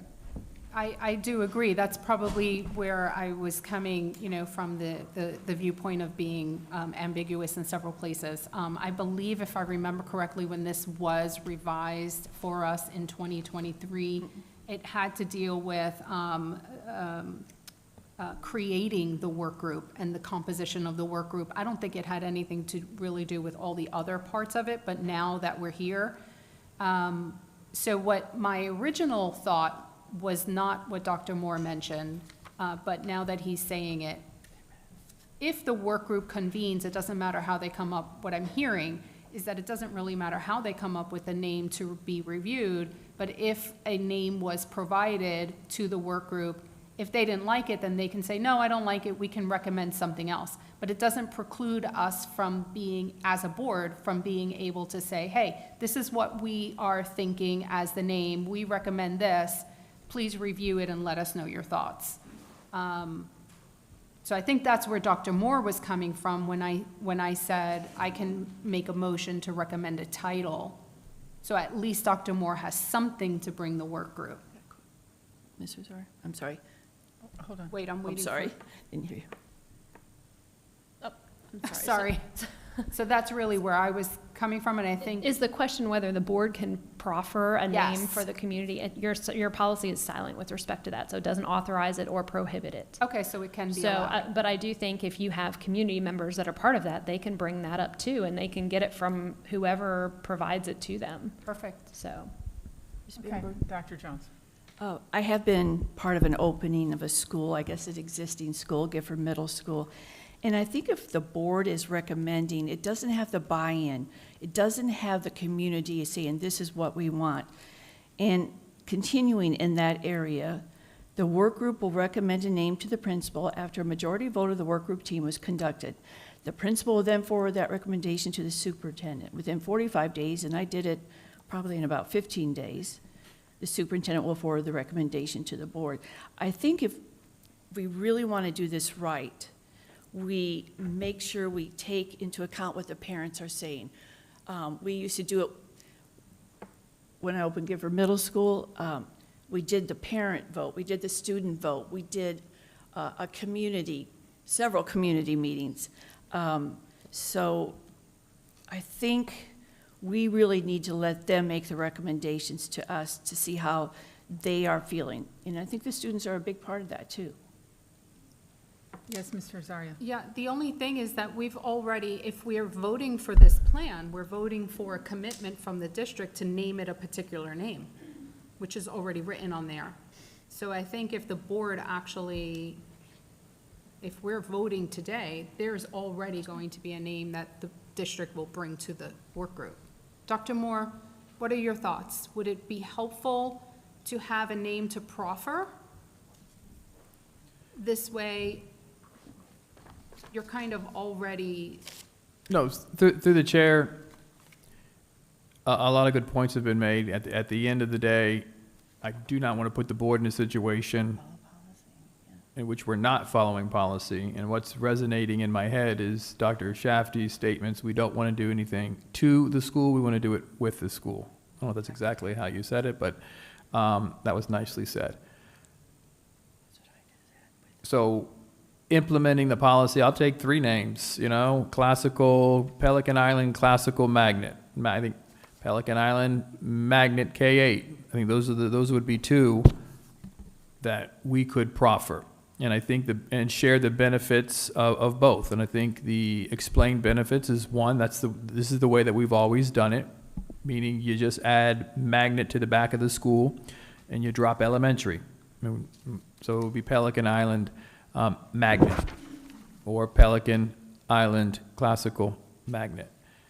The advantage we've already discussed, having the name as you're looking for it, you can see it right there, versus not having it, which is the same and it's aligned to the other magnet schools in the district. I don't think that you need K-8 to be in the name.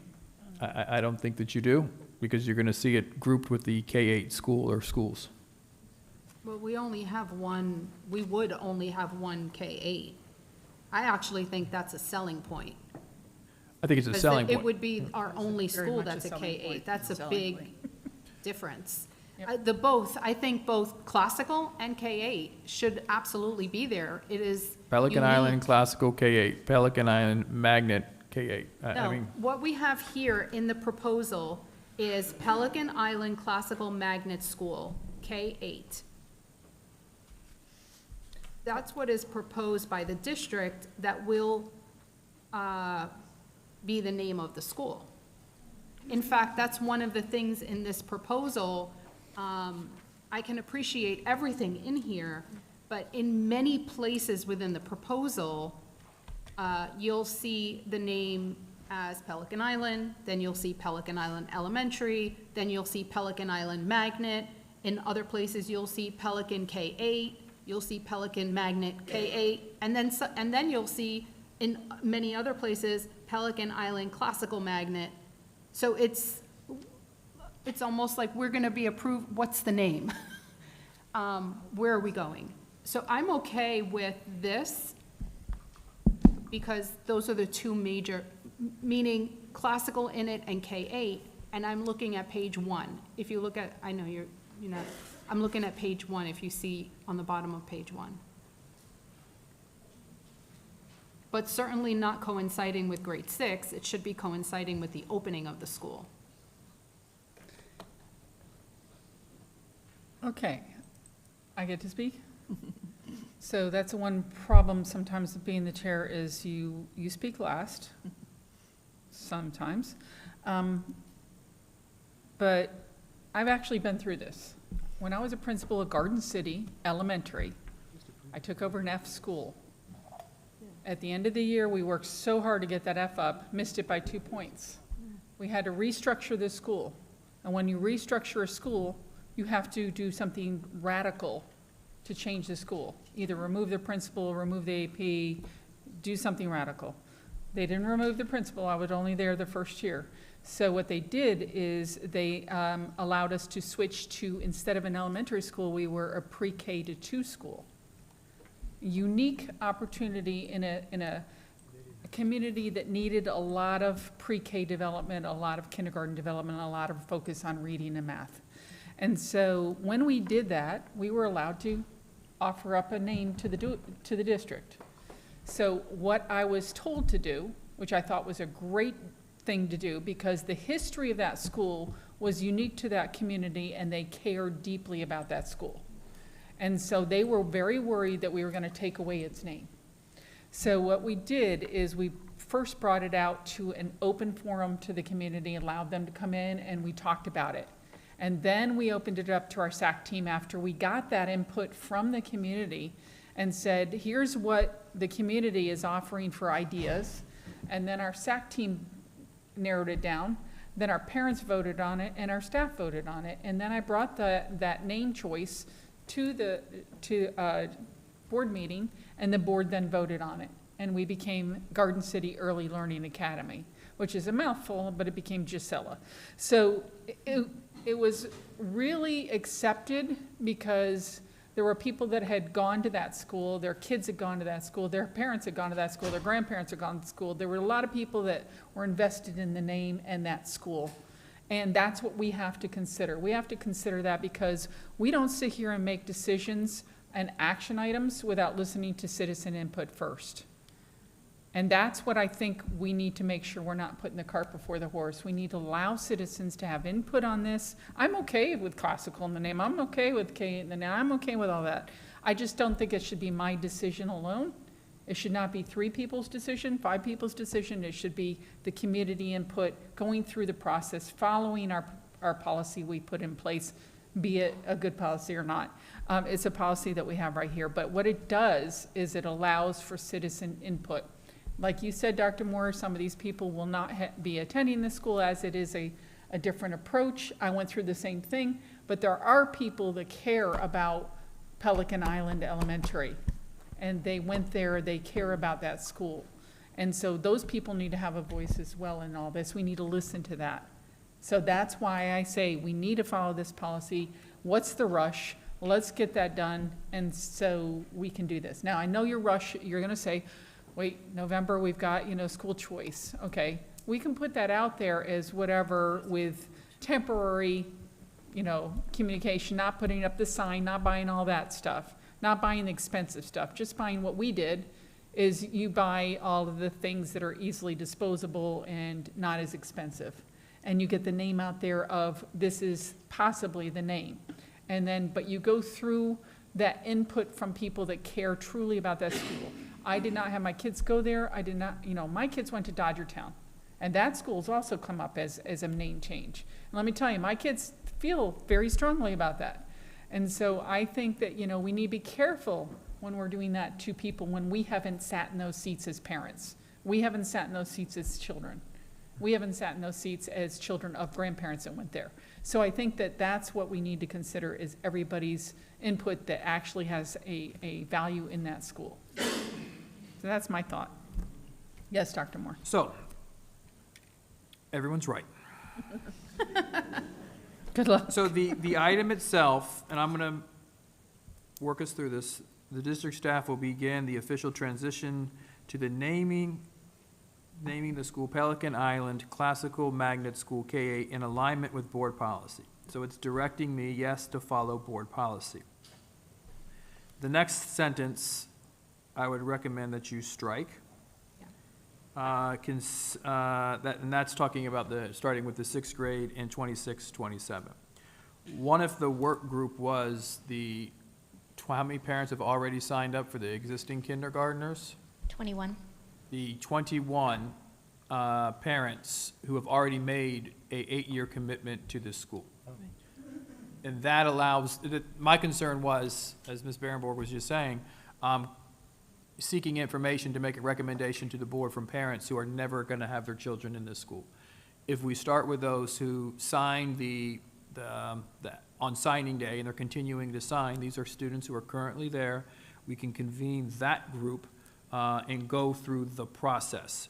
But the item, as it's written, we would start there and say, hey, guys, how do you feel about the Pelican Island Classical Magnet School K-8? And then we would, however I would write the item, it would be Pelican Island Magnet School, and the K-8 would drop into place when we actually start 6th grade and above. Dr. Moore, what page were you on? I'm sorry. That's page 1 of 12. Yep.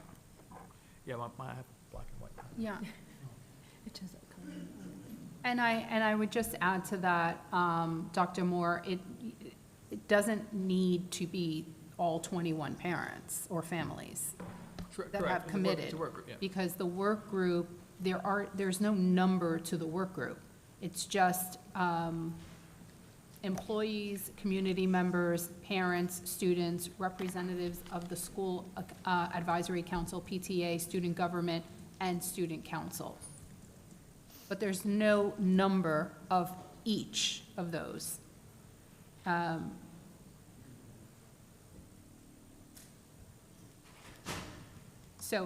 then the work group will recommend a name to the principal. But it doesn't preclude us from saying, this is the recommendation, as Ms. Enville already stated. Or, this is the name that we were thinking of. But I do agree to getting community input. I just want to make sure that the key elements, which is the classical and the K-8, that are the driving forces of this new school, you know, these the attractor, really, because that would be the attractor of the school is in the name, would be there. But, yeah, so you don't need all 21. No, I agree. What if we approve the item, scratch that last sentence, and we initiate the naming process once we identify the kindergarten and first grade class, which would be the students, and they would choose to participate, but now you have the opportunity for kindergarten and first grade. We just don't know who the kindergarten students are yet. So you're saying that for within a year? No, not within a year. When does I the know. window? You said you could do it in 2 weeks. I could do it in 2 weeks. Yes. That's what you said. We could, and we could start with just the 22 parents that we had, or we could look at waiting until the choice window closes. Ms. Holden, when is that? The initial one runs from November 1st to January 15th, but that's just for next school year. That's a lot. Plenty of time before it becomes a May 8th. All right, but January 15th, that would give us a kindergarten class who just committed to the classical, as well as a full first grade class. That's good. But you have some that are in there now. You have the whole school for those who might be interested. And again, you don't need just the 21. I don't recommend waiting until January. You all need approval to get started on things. Question? I don't care about the timeline, I just want parent input and community input. I just think it's really important. I don't want to step on toes from the community. Yes? Oh, I was just going to say that, you know, that as much ownership as you can get from our parents at kindergarten or first grade. And Dr. Moore, what works for you and your team as far as getting the information out? If you think you can wait till January, fine. If not, I'll support whatever you decide on that.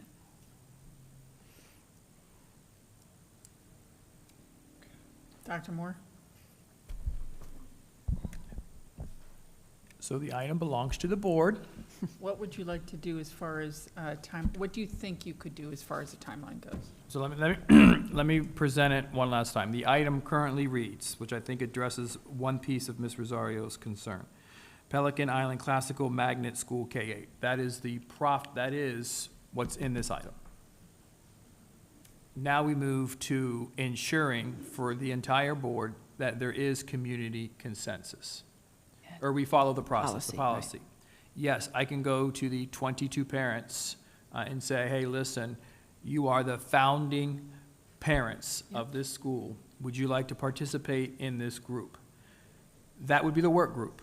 The work group can go with this name, or they can go with another 2 names. I can go and follow the policy off the top of my head. That still includes a community meeting. And I might be able to leverage that, Dr. Schaff, you might be able to leverage that into additional excitement and buzz for the school. So I think if we did it just like that, I think we would be good. And at the end of the day, the board will have every assurance this was not something that was jammed down anybody's throat. It was proffered. The board started with Pelican Island Classical Magnet School. And how do you feel? And honestly, I don't know how the parents who are selecting a classical magnet school wouldn't think that's a good name. But let's verify it. So the question I have, though, is, you know, you're talking about just 22 people making this decision, or is there an opportunity for people that have gone to that school, that have input, that care deeply about the roots of that school? Would they be able to voice their opinion somewhere? Yes, the process would allow that in the community meeting. That's what I'm At the asking end of the for. day, Okay. we have to follow the process. And we have been so strategic in making sure we're doing this with the school community.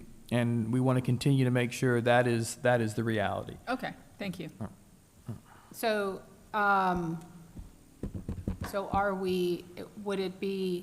should we table the item until our next meeting? So that we can, when we take action on this plan, we're taking action also on the name? Do you think you can get it done by then, Dr. Moore? You said 2 weeks. I know I can get it, I know I can get it done. Then we trust you. Don't you have? Then, board members, I make a motion to Hold on, table this item hold on. until November. I still think I can, I don't, if you approved it and direct me to work with those 22 parents, It's not, or that, Then a you still have group to of come parent, back it's for a group of name. parent, it just says parents, community members. no, you just, follow honestly, up. you just threw me for a loop because I want to get the darn thing approved so bad. This is why I said it at the workshop. You have time. That's why I brought this up at the workshop, because I knew this was gonna happen. And I understand that, he's got to make sure, and the board has to make sure we follow policy. Yeah, Dr. So, Pasca. What Dr. Moore was initially saying is that this does direct him to name the school in alignment with board policy. So he's going to go follow that policy that we read earlier. So I think we can approve this tonight and remove that sentence. We can make a motion to That's good. amend it, removing the end of the sentence, and then he will initiate the naming process with the community, I think. Okay. He can do it on his own timeline. Do you want to make a motion? Yeah, but he still has to bring a name to us. He's going to, let him make his motion, Would you please. prefer to table And it? then I you- made a motion already. I made a motion on here. I He's a- made the he's first a- He motion. wants to amend your motion. He has the right to do that, Ms. Rosario. I didn't hear him say that. She made a motion. to But, table. Okay. Yes, Go ahead. but you wanted to amend it. Yes. Okay. So I want to make a motion to amend the item and remove the sentence on the first page, which reads, or the end of the sentence on the first page, which reads, coinciding with the grade 6 middle school expansion set for the 26 through 27 school year. Okay, do I have a second on the amendment? a second, but Okay. that's not what I, So we got a first recommended. and a second. All those in favor of the amended motion, say aye. Aye. Aye. Anyone opposed? Okay, it passes 5-0. Going back to the original motion, so the original motion then would have been amended, so we want to vote on the motion as amended.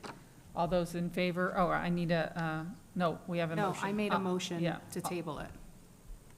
Oh, you made another motion to table it? No, I made my Oh, first motion. Okay. Going I back made to a your first. motion to table this until our next board meeting in November. Okay, so let's go to that one. As amended by Dr. Pasca.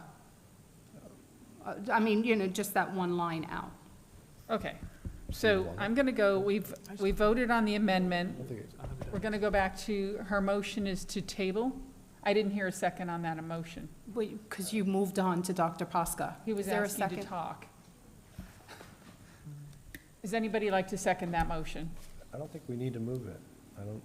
I don't know that it helps us to delay it. To discuss it, somebody has to second it, so I'll second it and we can discuss whether it's appropriate. I mean, I guess my thought is that they can start doing the work. They're going to Right. go through the naming policy process. I don't know that we need to move it to the next meeting to accomplish anything.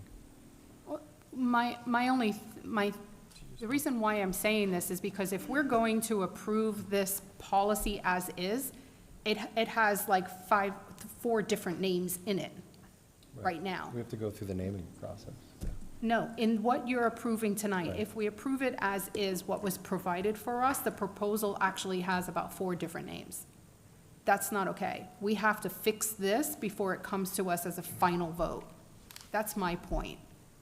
Well, I don't think how it's referred to in the item is its final name, because in the item, we're directing him to follow policy for naming it in alignment with board policy. Well, maybe I'm not. So within all of the 12 pages, Yeah, you'll see all of these different names. right. So all I'm saying is, if we table it, that can be addressed so that whatever the name that the work group recommends could be kind of put in there. And there's a solid proposal with one name. So we know what we're voting on. That's the only reason why, whatever the name would be, for us to be able to vote on that and take formal action. That's, Okay, we have a motion on the table to table the item. Anyone else like to discuss that? All right. All those in favor of tabling the item, say aye. aye. Anyone opposed? Opposed. Opposed. Okay. Mr. McDonald? Opposed. Okay, so it fails 1-4. And now we Should've go done it back the to the first time. original item, which is approval of school and student transition plan for new K-8 magnet programming option aimed at meeting the needs of the existing student and attraction new enrollments. So we have that original item, and now we've voted on the amendment, so I'd like to get a vote on the item, original item as amended. Can I get a motion? So moved. Yeah, you need a motion for the original item. Okay. Okay, So motion on the original, Second. okay. So it's Mr. McDonald, Dr. Posca. All those in favor say aye. Aye. Anyone opposed to the amended motion now? The amended original action item? I'm not opposed, I really just need clarity. Once we approve this, if it's approved tonight, Dr. Moore, are you going to bring to us another item that the work group will, whatever the name is that the work group recommends Yes. clearly? Yes, So we're actually going to have another correct. voting item in November? I have to, yes, because I have to follow policy. Yes, ma'am. But we don't have anything here that says that you are going to bring it to us in November. Dr. Moore, can you bring it to us in November? Go ahead, Dr. Shafty. I don't think that's enough time. I would love to have a name and be consistent, but to notice for the families, to notice for this meeting so that the public can provide you input, I don't think we are exercising due diligence by going so quickly. But we did it with the renaming of the Office. administrative office with no problem. It was no problem, we'll get it done. No problem, 2 weeks, done. Less than 2 weeks, done. It's not a school. Whether it's December, it's fine too. I mean, but I originally thought it would be 2 meetings. Yeah. All right, so we have the original motion as amended. I'm taking the vote. All those in favor say aye. Aye. Aye. Anyone opposed? Opposed? So it passes 4-1. Okay, we are to action agenda item B. Dr. Shafty, you're still up. This is the item that I will present, and then Dr. Shafty will fill in the blanks. This is the policy that we workshopped at the last workshop, in which we discussed creating a new policy, taking into consideration of all 5 board members. This is new policy 2750, which is a board commitment to unitary status. Based on the conversation at the last workshop, there were minimal changes, just kind of a clarity of language in order to send this to public hearing. Dr. Shafty. Thank you, Dr. Moore. Through the chair, in working with our legal counsel representing us in the desegregation order case, the advice was when the court recognizes the district is operating a unitary system, the legal requirements will arguably apply to the district, will be the green factors.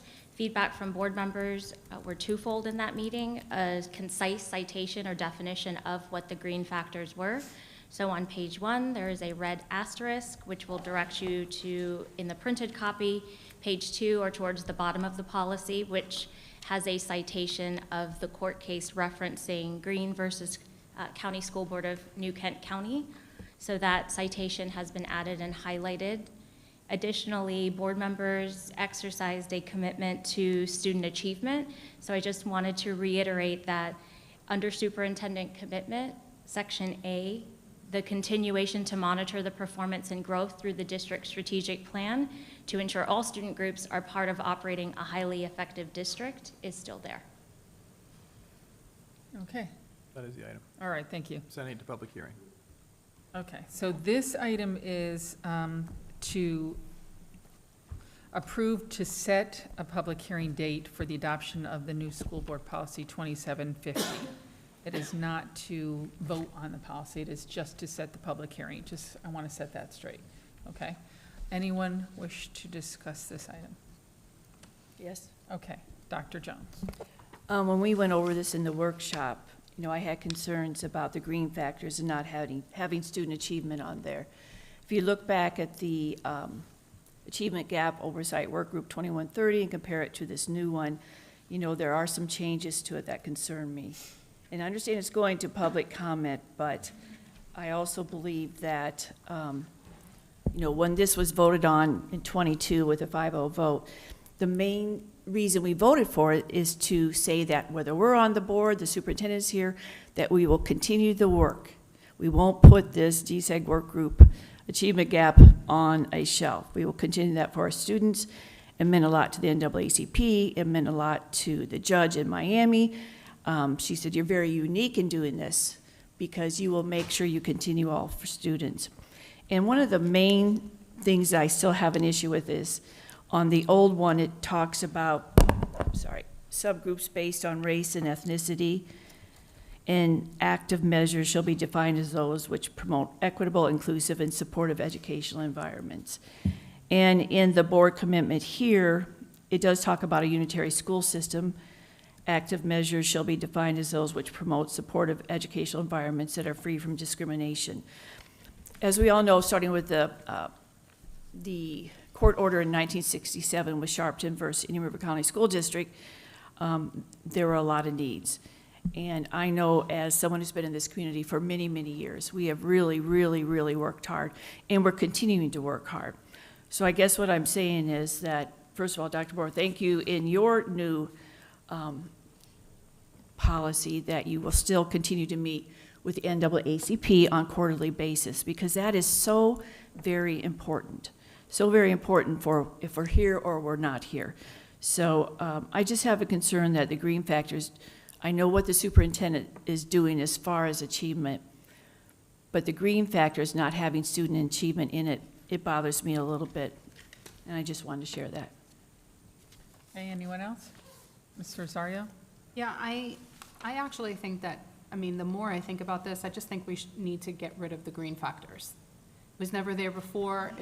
There's no need for it to be here now. We already know the items that are in the joint plan that we have to work on.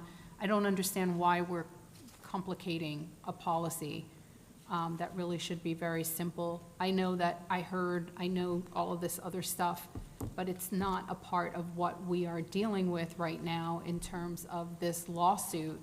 We are dealing with our own, you know, items that we have to address, and I just think we need to get rid of it. So. Anyone else? Otherwise, I think it's a great, you know, it's a nicely written policy. Mr. McDonald, you're good? Trying to think it through. So to your point, then, what is the benefit we see in including the green factors versus not? After checking with our legal counsel, the 2018 joint plan includes sections that are not typically set in precedent court cases as referenced by green factors. The green factors listed in Superintendent Commitment Section B were given to us at the advice of counsel because those are in the last 3 to 4 cases, unitary status cases he referenced.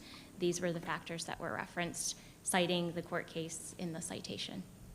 So it sounds like we're adding those in to add some legal gravitas to the policy. Legal sufficiency. Okay. Done? Yep. Dr. Jones? Sorry.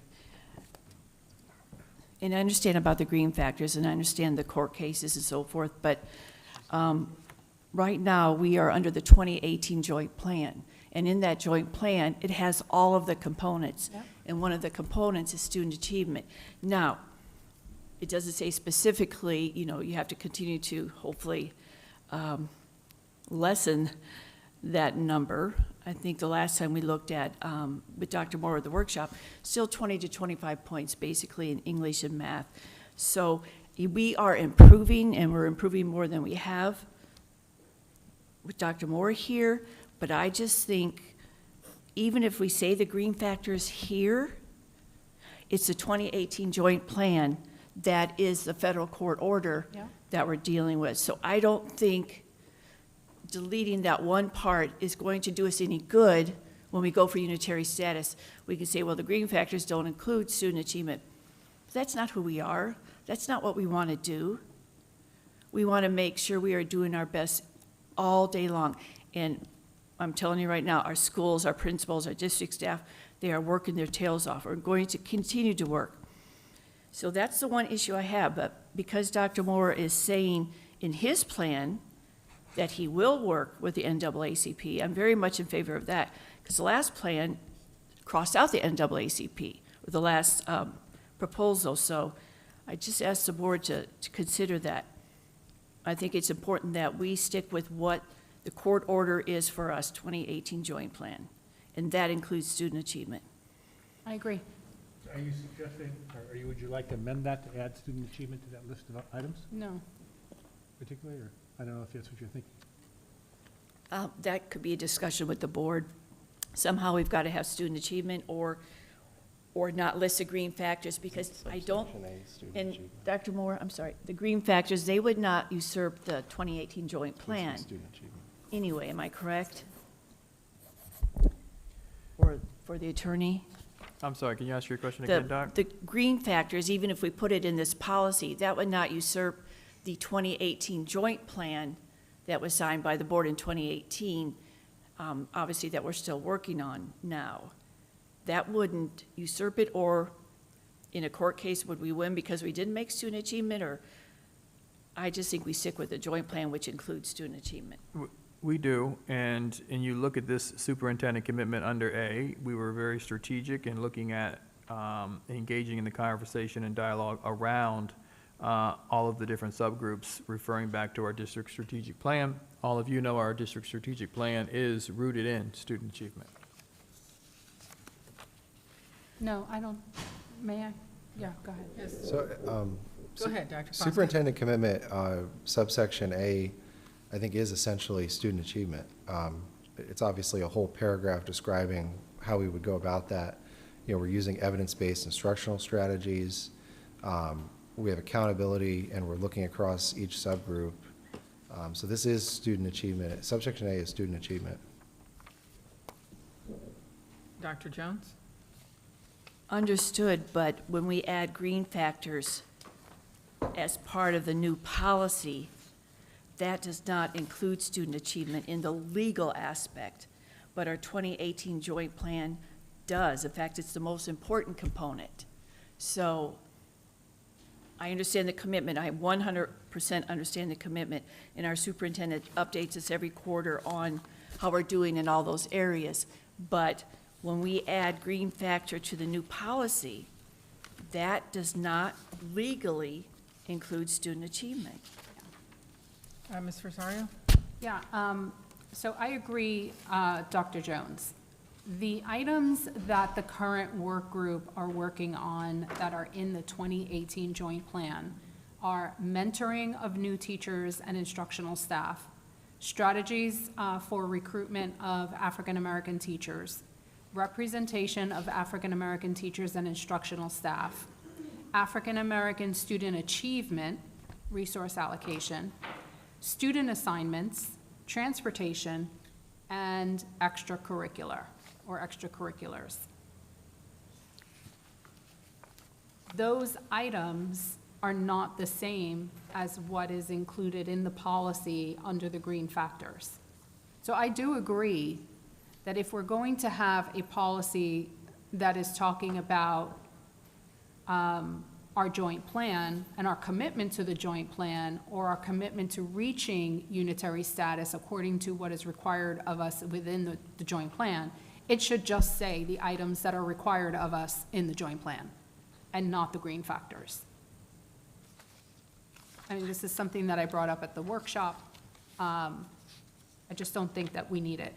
I just don't think we do. I think we should just keep the specific to just those sections that are in the joint plan and make it simple. And just because it was recommended by the attorney doesn't mean that we have to adopt it. It's not necessary. Anyone else? Okay, I kind of like going with an attorney's recommendation. You know, they've kind of passed the bar, they know law. You know, I don't like veering away from what an attorney suggests that we do. Could we possibly add somehow, Dr. Jones, student achievement to this somewhere? I think we can kind of come together on this. You mean add it, because the green factors doesn't have it, just add it somewhere? Well, add it to B, right after the green factors or before it, because it's important. You know, monitor data to make recommendations to the board regarding the constitutional obligation to eliminate vestiges of de jure segregation to the extent practicable and I love Lori's. Lawyers speak in such interesting tongues. Could we add, and I'm going to defer to the attorney here, could we add something that we can add to that sentence that would make student achievement first and then add to the green factors? I think you could, and I think if you're doing, I have both the policy 2130 up and policy 2750 up. There might be a section in policy 2130 that you could add to 2750. Okay. But I haven't had a chance to really look at that and bring you a recommendation, so I don't, unless you want to look at it. So could the board perhaps make a recommendation? I'm not making the motion yet, I'm just putting it out there, that we make a motion to have that added to there and let the lawyer kind of finagle it, yeah. I do your think you thing. certainly could, because I think the item is just to move forward with the Right, the it's to bring it to public Mhm. hearing. So I think you could probably amend that with direction to include, and I don't know if you want to go ahead and specifically mention the case like you have in your current version of policy 2130. I don't know if that's what Dr. Jones was suggesting. Okay, Dr. Jones? In Part B, can we just list the areas that are in the joint plan? Student assignments, we have facilities, but we're still missing recruiting, retaining, African-American teachers, assignment for the African-American teachers to schools. I mean, the green factors list 6, and we have more in the joint plan. Can we just say it? You could add I'm sorry, Madam I'm just Chair. saying, can we Sorry. say in accordance with the 2018 Right. joint plan? Yeah, you saying added like a preamble to B? Or at, Or at the end? At the end? Or as a separate section? In the following areas which reflect the 2018 joint plan? Because there's more It than should be the this. sections that are in the 2018 joint plan. Yes. Just the sections that are in the 2018 joint plan. Although, Ms. Rosario, you want to speak? although the work group has been, let me pull it up. Although the work group, the current work group, has been ordered to work on specific sections of the joint plan. But I think it should align with the joint plan for sure, at a minimum. And that's doable with lawyerese, correct? I hope so. I'm at a disadvantage here because I haven't been part of any of the, I don't have the background. But if that's the will of the board, it's very straightforward. You would simply take out the green factors, add in the specific areas of the joint plan, and delete the narrative at the end, if that's the will of the board. Okay, so would someone like to make a motion to approve this item as amended with the suggestion that the superintendent just gave? Yeah, I'll try to do it. Okay. All right. Go ahead, Ms. I make a motion to approve this plan with the amendment that the superintendent, wait, let me think of how I'm going to say this. I make a motion to approve this plan with the exception of section B. Remove the green factors and include the sections of the joint plan. That's good.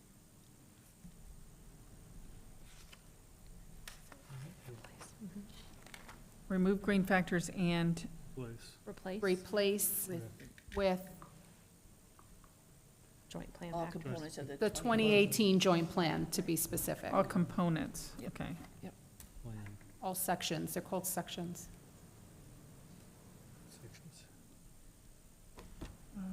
this something, oh, just a point Did I of say order. that okay, Ms. Enville? Yes. Okay. Just a point of order, is this something we would properly do as an amendment and then vote on the final one, or is it okay to mix? Can this we haven't had a motion for the original. Can we amend Yes. that? We need Yes. to go through that whole So we have to do the motion for the original first. motion to amend. Okay. Right. Okay. So I need a motion then for the original motion for the hearing date. All right, so moved. Okay? Need a second. I know. Who would like to second it? People I'll nod. second it. Okay. And then you're putting in an amendment. Then, hold on, then we vote on, we're going to vote on the amendment, and then we're going to go back to the motion. Yes. Okay. So we have an amendment forward on the original motion, which is the exception that Ms. Rosario just brought forward. Could I have a second on that motion for the amendment? Second. Okay, so this is Dr. Jones. I am trying my best, Ms. Morey, over here to make notes for you. Okay, all those in favor of voting for the amendment to add the exception of Section B, remove green factors, and replace all components of the joint plan sections. All those in favor say aye. Aye. Anyone opposed? That passes 5-0. Now go back to the original motion as amended. All those in favor say aye. Aye. Anyone opposed? The vote passes 5-0. Okay, now we have 9C, the approval of First Amendment, amendment to Superintendent's Employment Agreement. We do have a speaker. Dr. Moore, would you like to present the item, and then we'll have the speaker speak? Ms. Margaret Murray. No, you just presented it for me, thank you. Okay, I did. All righty. So it's the approval of First Amendment to the Superintendent's Employment Agreement. Ms. Murray? You're on deck here. My name is Margaret Murray, and I'm a former Florida statewide HR director with Bank of America with 28 years of experience. I've also owned an executive recruiting firm in Florida for 17 years. Throughout my career, I've become well-versed in attracting, hiring, and retaining top talent. So I speak to you today with significant experience in managing high performers. Over the past 3 years of attending these school board meetings and workshops, I've closely observed your interaction with Dr. Moore. Some of you have given Moore the respect and credit he earned, while others, frankly, have not. The discussions surrounding Dr. Moore's compensation package underscores this point. Dr. Moore is a top performer. Under his leadership, this district has achieved back-to-back A ratings. He built his team during a pandemic and has driven impressive results in every category. His vision and commitment to excellence and innovation is apparent. Here's the truth. Retaining top talent requires rewarding performance. And while teachers and support staff also deserve adequate compensation, Dr. Moore has shown his commitment to improving district salaries, and I'm sure he will continue. If you fail to reward Dr. Moore's high-level performance, here's what you're facing if he leaves. 1, an expensive search process with significant monetary expenditures. 2, having to offer his replacement the compensation salary you are questioning paying Dr. Moore, or even more, attract someone else of Dr. Moore's experience. 3, a wasted learning curve for a new administrator with resulting achievement consequences. For the past months, we've heard rumblings and seen social media posts of outside groups wanting to replace Dr. Moore with one of their own.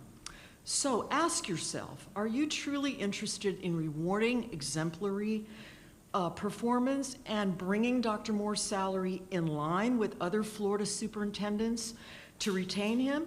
Because we, the taxpayers, parents, and our school children will bear the cost of your short-sightedness if you do not.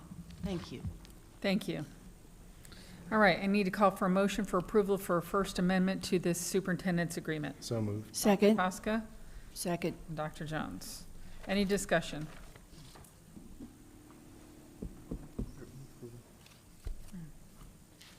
Thank you. I'd like to just say thank you, Dr. Moore, for everything you've done for us. All those in favor for the vote? Please say aye. Aye. Aye. Aye. Anyone opposed? Opposed? It passes 4-1. Thank you, Dr. Moore. Dr. Moore, thank you so much. I just don't, I understood. it's just the amount. It's not the work. I'm incredibly grateful for the work that you do. It is exemplary. I just think that it's a little too excessive, And thank you to my team. but I do appreciate you and the team. Okay, there are no discussion items. So we are to board member matters. Ms. Rosario? Did you call my name? I did. For board member matters?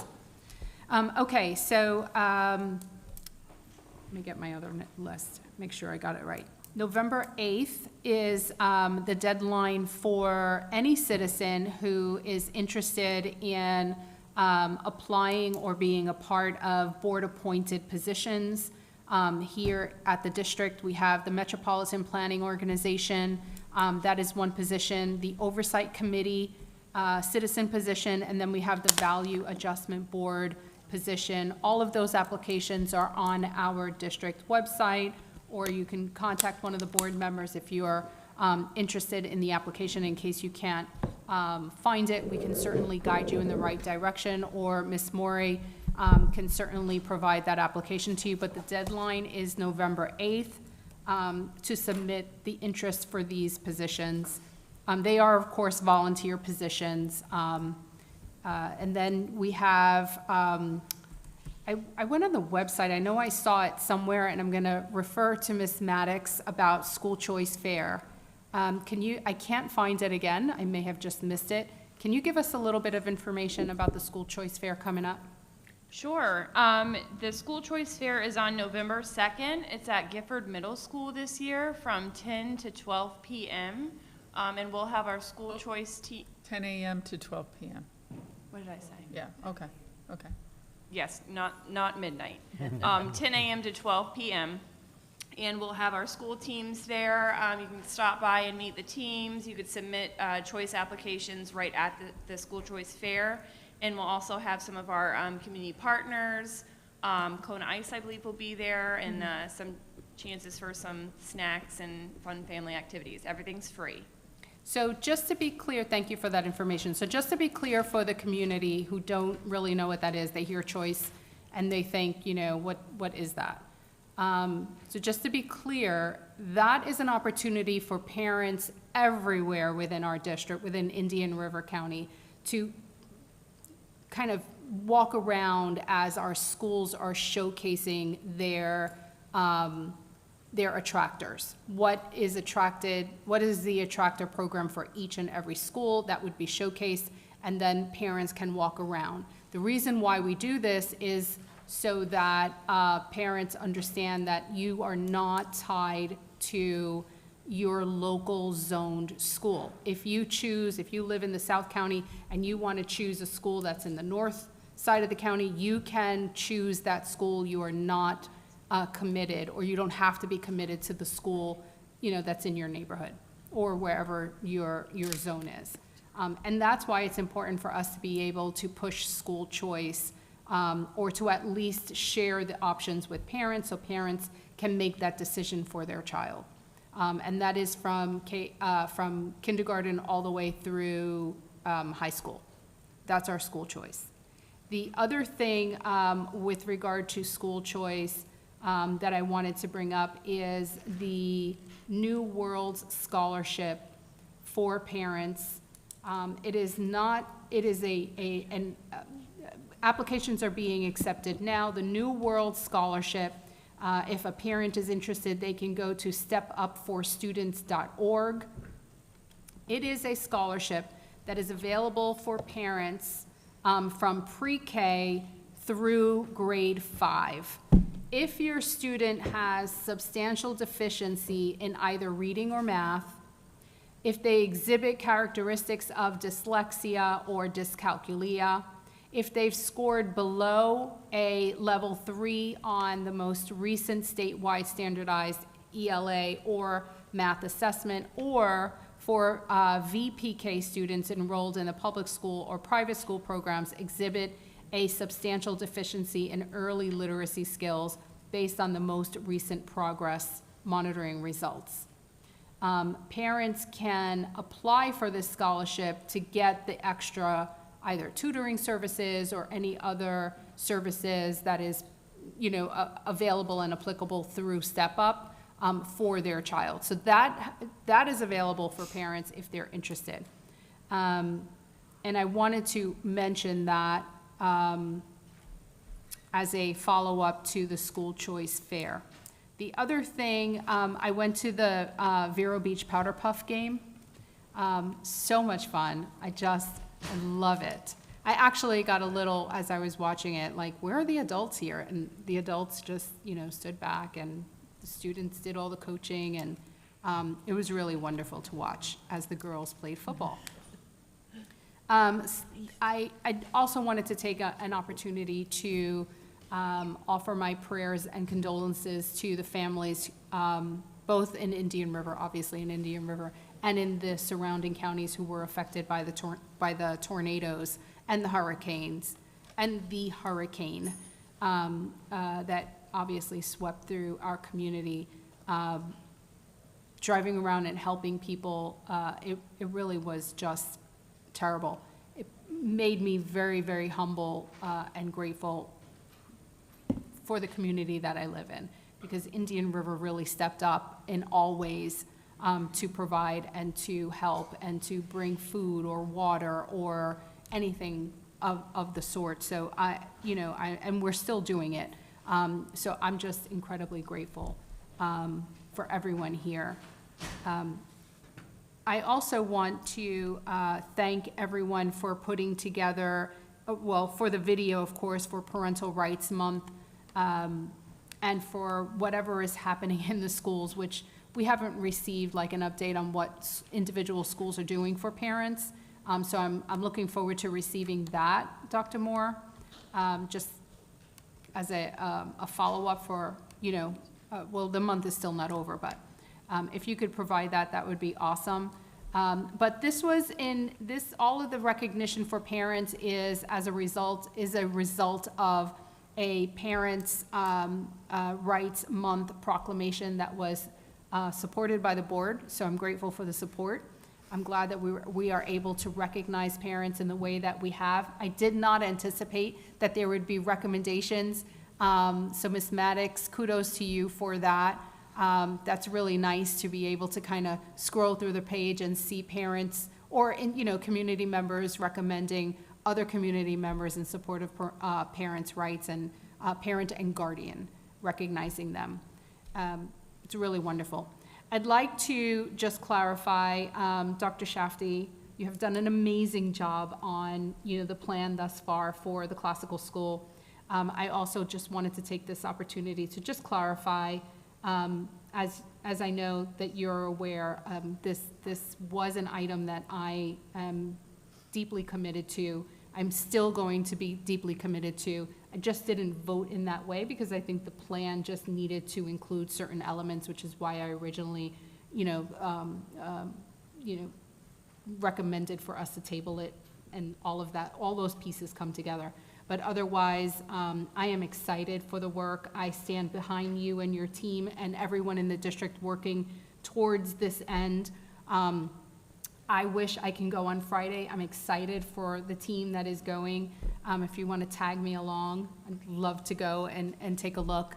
But I do trust your work. I do trust what the district is going to do moving forward with classical magnet K-8 school, whatever the name shall be. I look forward to that, and I do hope to vote on that one in favorable ways. In a favorable manner. Dr. Moore, thank you for everything that you did with, you and the team did over the last week, after within and after the hurricane and the terrible weather. So I do appreciate all of that, and thank you so much. Mr. McDonald. Thank you. First, just reporting on my two committees. The Indian River Zoning Board did not meet again. They don't meet often. And the Metropolitan... The Indian River? I'm sorry, Indian River Shores. Okay, all right. There's the IRS, but no one knows IRS. Okay. But they seldom have zoning meetings, and they did not meet, so nothing to report from them. And the Metropolitan Planning Committee was to meet, but they got canceled for the hurricane, so I have nothing to report in those regards. I also want to thank Dr. Moore and congratulate him on his new contract amendment. I think well-deserved. I want to, again, pre-congratulate him on being the #1 school district in Florida next year and stepping into the affirmation you received today in your compensation. And as well as I wanted to thank Dr. Moore and Dr. Shafty, as well as everybody else on the staff for all the work that you've done on the Pelican Classical Magnet K-8, soon to be non-elementary school, whatever it is. But thank you for it. I'm also very interested. I know you've done a lot of hard work, and Dr. Moore has, and others on the team, and I want to acknowledge that and thank you for that. And also, one item I didn't get a chance to speak to during the discussion, but I just wanted to add just one thought to Melissa Burdick when she spoke on the Amendment 4, which does have some impacts ultimately to the school district. And there are people who have all kinds of viewpoints on that, and I won't speak to any of those. People from all spectrums have different viewpoints, but I think it's worth noting and understanding that the way that that amendment was written, it basically makes it illegal for the Florida state to take any other legal actions against anything that might not be intended from the original law. It basically says it's illegal to do anything, if that passes, it's illegal to do anything to fix something that was an oversight.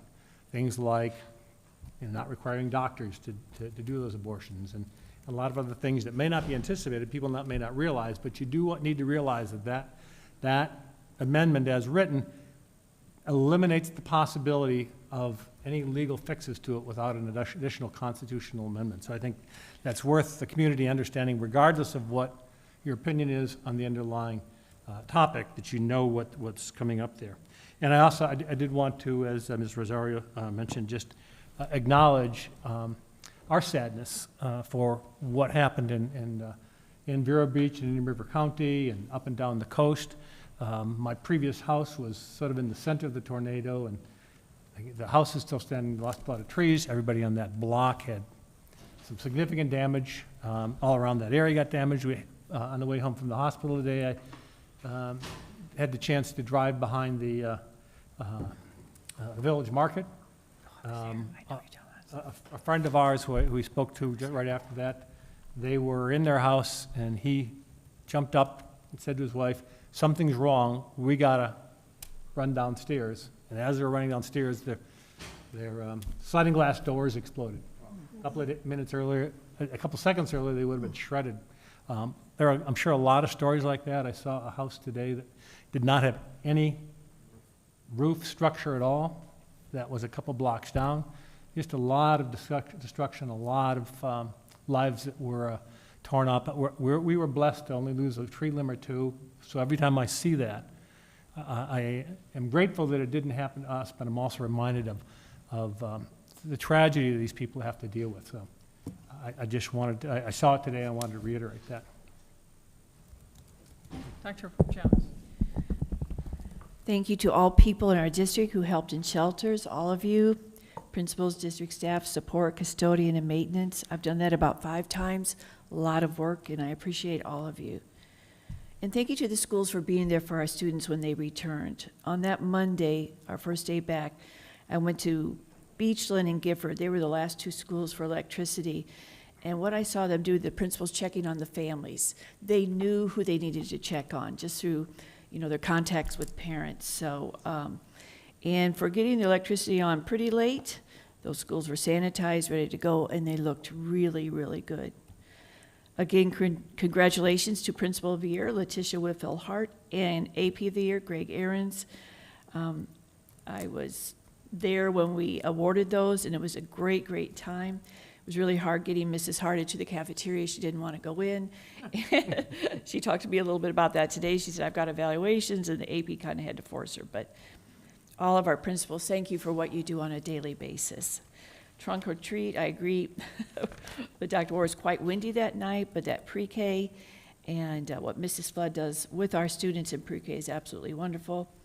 I think pre-Ks at our elementary schools are great recruiting tools for our school system.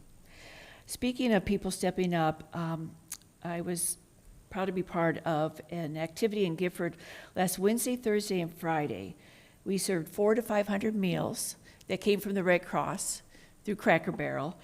Lunch and dinner. It was kind of like a drive-through. We would prepare them, and so it was just so very much appreciated because a lot of our areas had issues, but Gifford had some terrible flooding, terrible, and even last week some electricity wasn't back. And I also volunteered at Up Against Poverty one day last week, and I saw the resources coming all together, and that was sponsored by the United Way.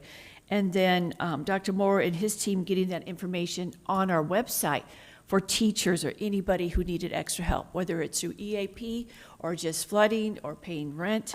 I mean, those people were there right away at Up Against Poverty.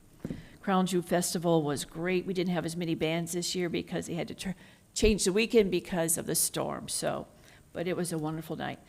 And Dr. Moore is right, the college fair, very well attended, and I really, really like where it was being held. And I think it's very, very important when you look at the recognition for academically high-performing school district. Very, very challenging to get this, obviously being an A school district. And I think one thing public schools don't do enough is that we don't pat ourselves on the back enough. We did a great job, and everyone needs to pat yourself on the back. Class size, financial audit, academic with the A, so congratulations. I looked up our grants. I think it's, if I did it correctly, $94,000 to our schools and district. Thank you so much through this year for grants. And I just want to mention this because I saw several staff and district people. We lost a really, really good man, Eddie Hudson, and he was principal of Gifford Middle 7. He taught at Gifford he taught at Gifford High School. And then he had different organizations where he was in charge of, but he was principal of Gifford Middle 7 when I was principal of Gifford Middle 6. I just wanted to acknowledge him for his dedication to this district. His most recent participation in the culture and climate team that Dr. Shafty has coordinated. And I was talking to Mr. Green about this. People like him, and then of course his brother who we're going to recognize on Sunday, they just don't make them like that anymore. So that'll be a real loss. Excited about what we've done with Dr. Shafty in the classical school. I think this is and I know Dr. Moore said this from the very beginning, this is one way to get our kids back into the system. We've got to get out there. There are vouchers, you can go here, schools are being built, all of that. So maybe this will be a good way, and I think it will be excellent to get some kids back into our school system, which I think is the best in the area. Mm-hmm. And Dr. Moore, thank you so much, and your team. Congratulations on your new amendment to your contract. I just want you to know, and I probably don't say it enough, but I value you and your team very much, and I recognize and appreciate your hard work. Thank you. Dr. Posca.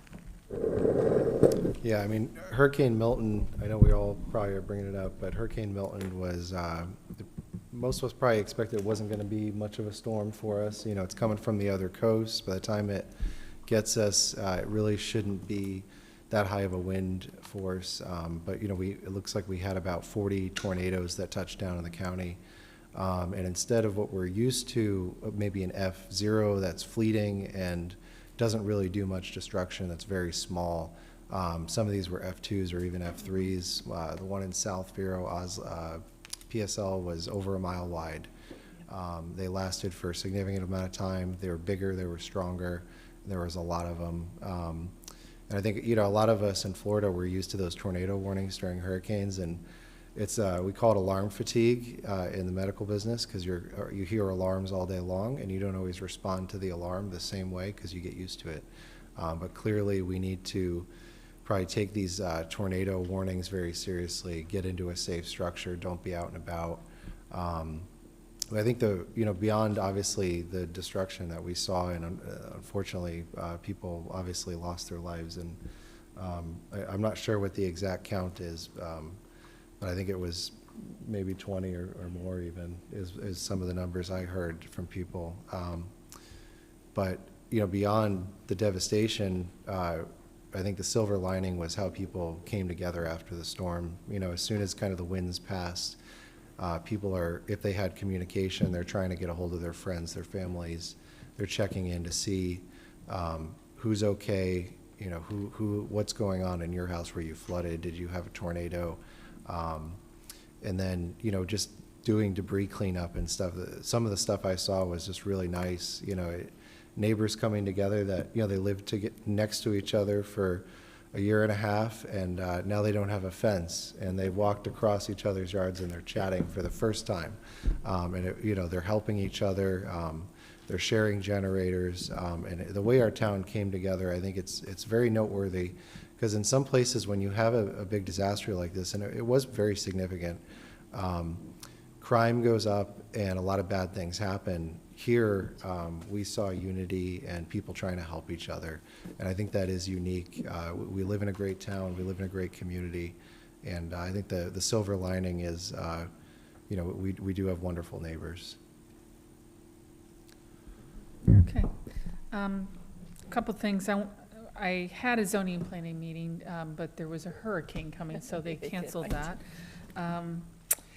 I went to the FSBA Leadership Academy up in Fort Walton Beach, which took 2 days to drive up there.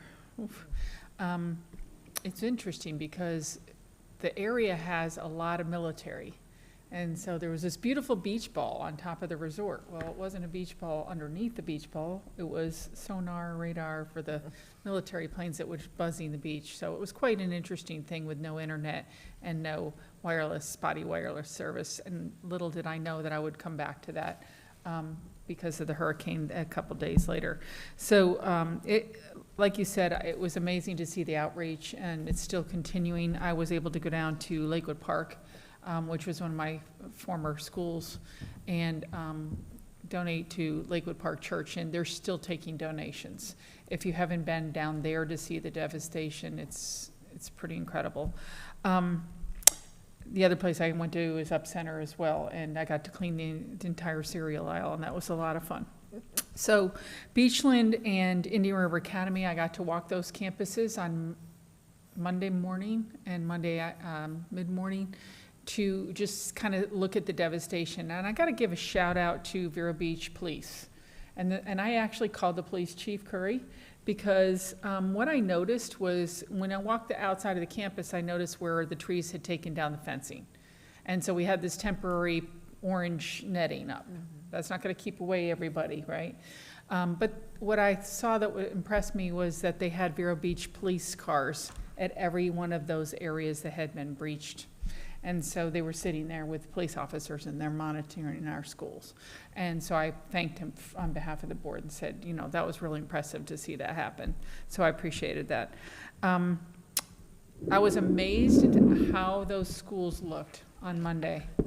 Kudos to that team that worked so hard over the weekend to get everything cleaned up, because it did not look like that in pictures before that. Of course, I couldn't get over to the beach because I don't live over there, but I saw the pictures. The principal of the year and the assistant principal of the year, that was phenomenal to get to go and celebrate them, and they both were so surprised. It was really cool. I encourage all board members to please be at the teacher of the year celebrations and surprises, because it's so much fun to do. You're the, what do they call that, surprise? Oh, we're not going on the bus. No, I know the bus, but the surprise, what do they call that when they go to the surprise patrol? It was a lot of fun. Datacom visitor. You had Datacom, and you had a visitor there that came to me the other day. You didn't know this, I guess, and said, wow, am I impressed. I'm impressed with Dr. Moore. I'm impressed with his team. I'm impressed with those principals.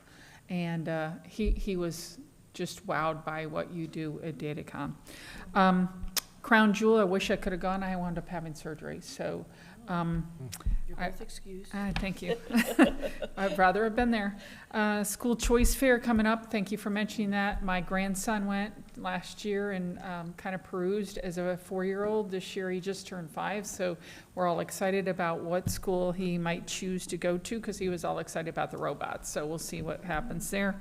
And community outreach just, it was incredible. But one of the outreach things that I got to say is about Eddie Hudson's wake and how many people surrounded Edwina and gave her the love and support that she really needed. I wish I could have gone back Saturday again, surgery. So it was impressive though to see somebody celebrated so well that not only meant a lot to the Gifford community, but meant a lot to our school community. And to see school district employees there one after another, celebrating this man and what he's done. And just so you know, he was at our last board meeting and spoke. And so that was impressive that he came, and obviously he was in a frail condition when he came and spoke, so I appreciated him coming and speaking that night. All right, superintendent's closing. Very brief, just thank you, board, for your trust and support in me, and I cannot say it enough, none of that's happening without the team that's sitting here in front of you. So they are true white hat wearing warriors. Thank you. All right, and with that, I'd like to thank everyone for viewing and coming out this evening, and at this time, we'd like to adjourn the meeting. It is 8:35.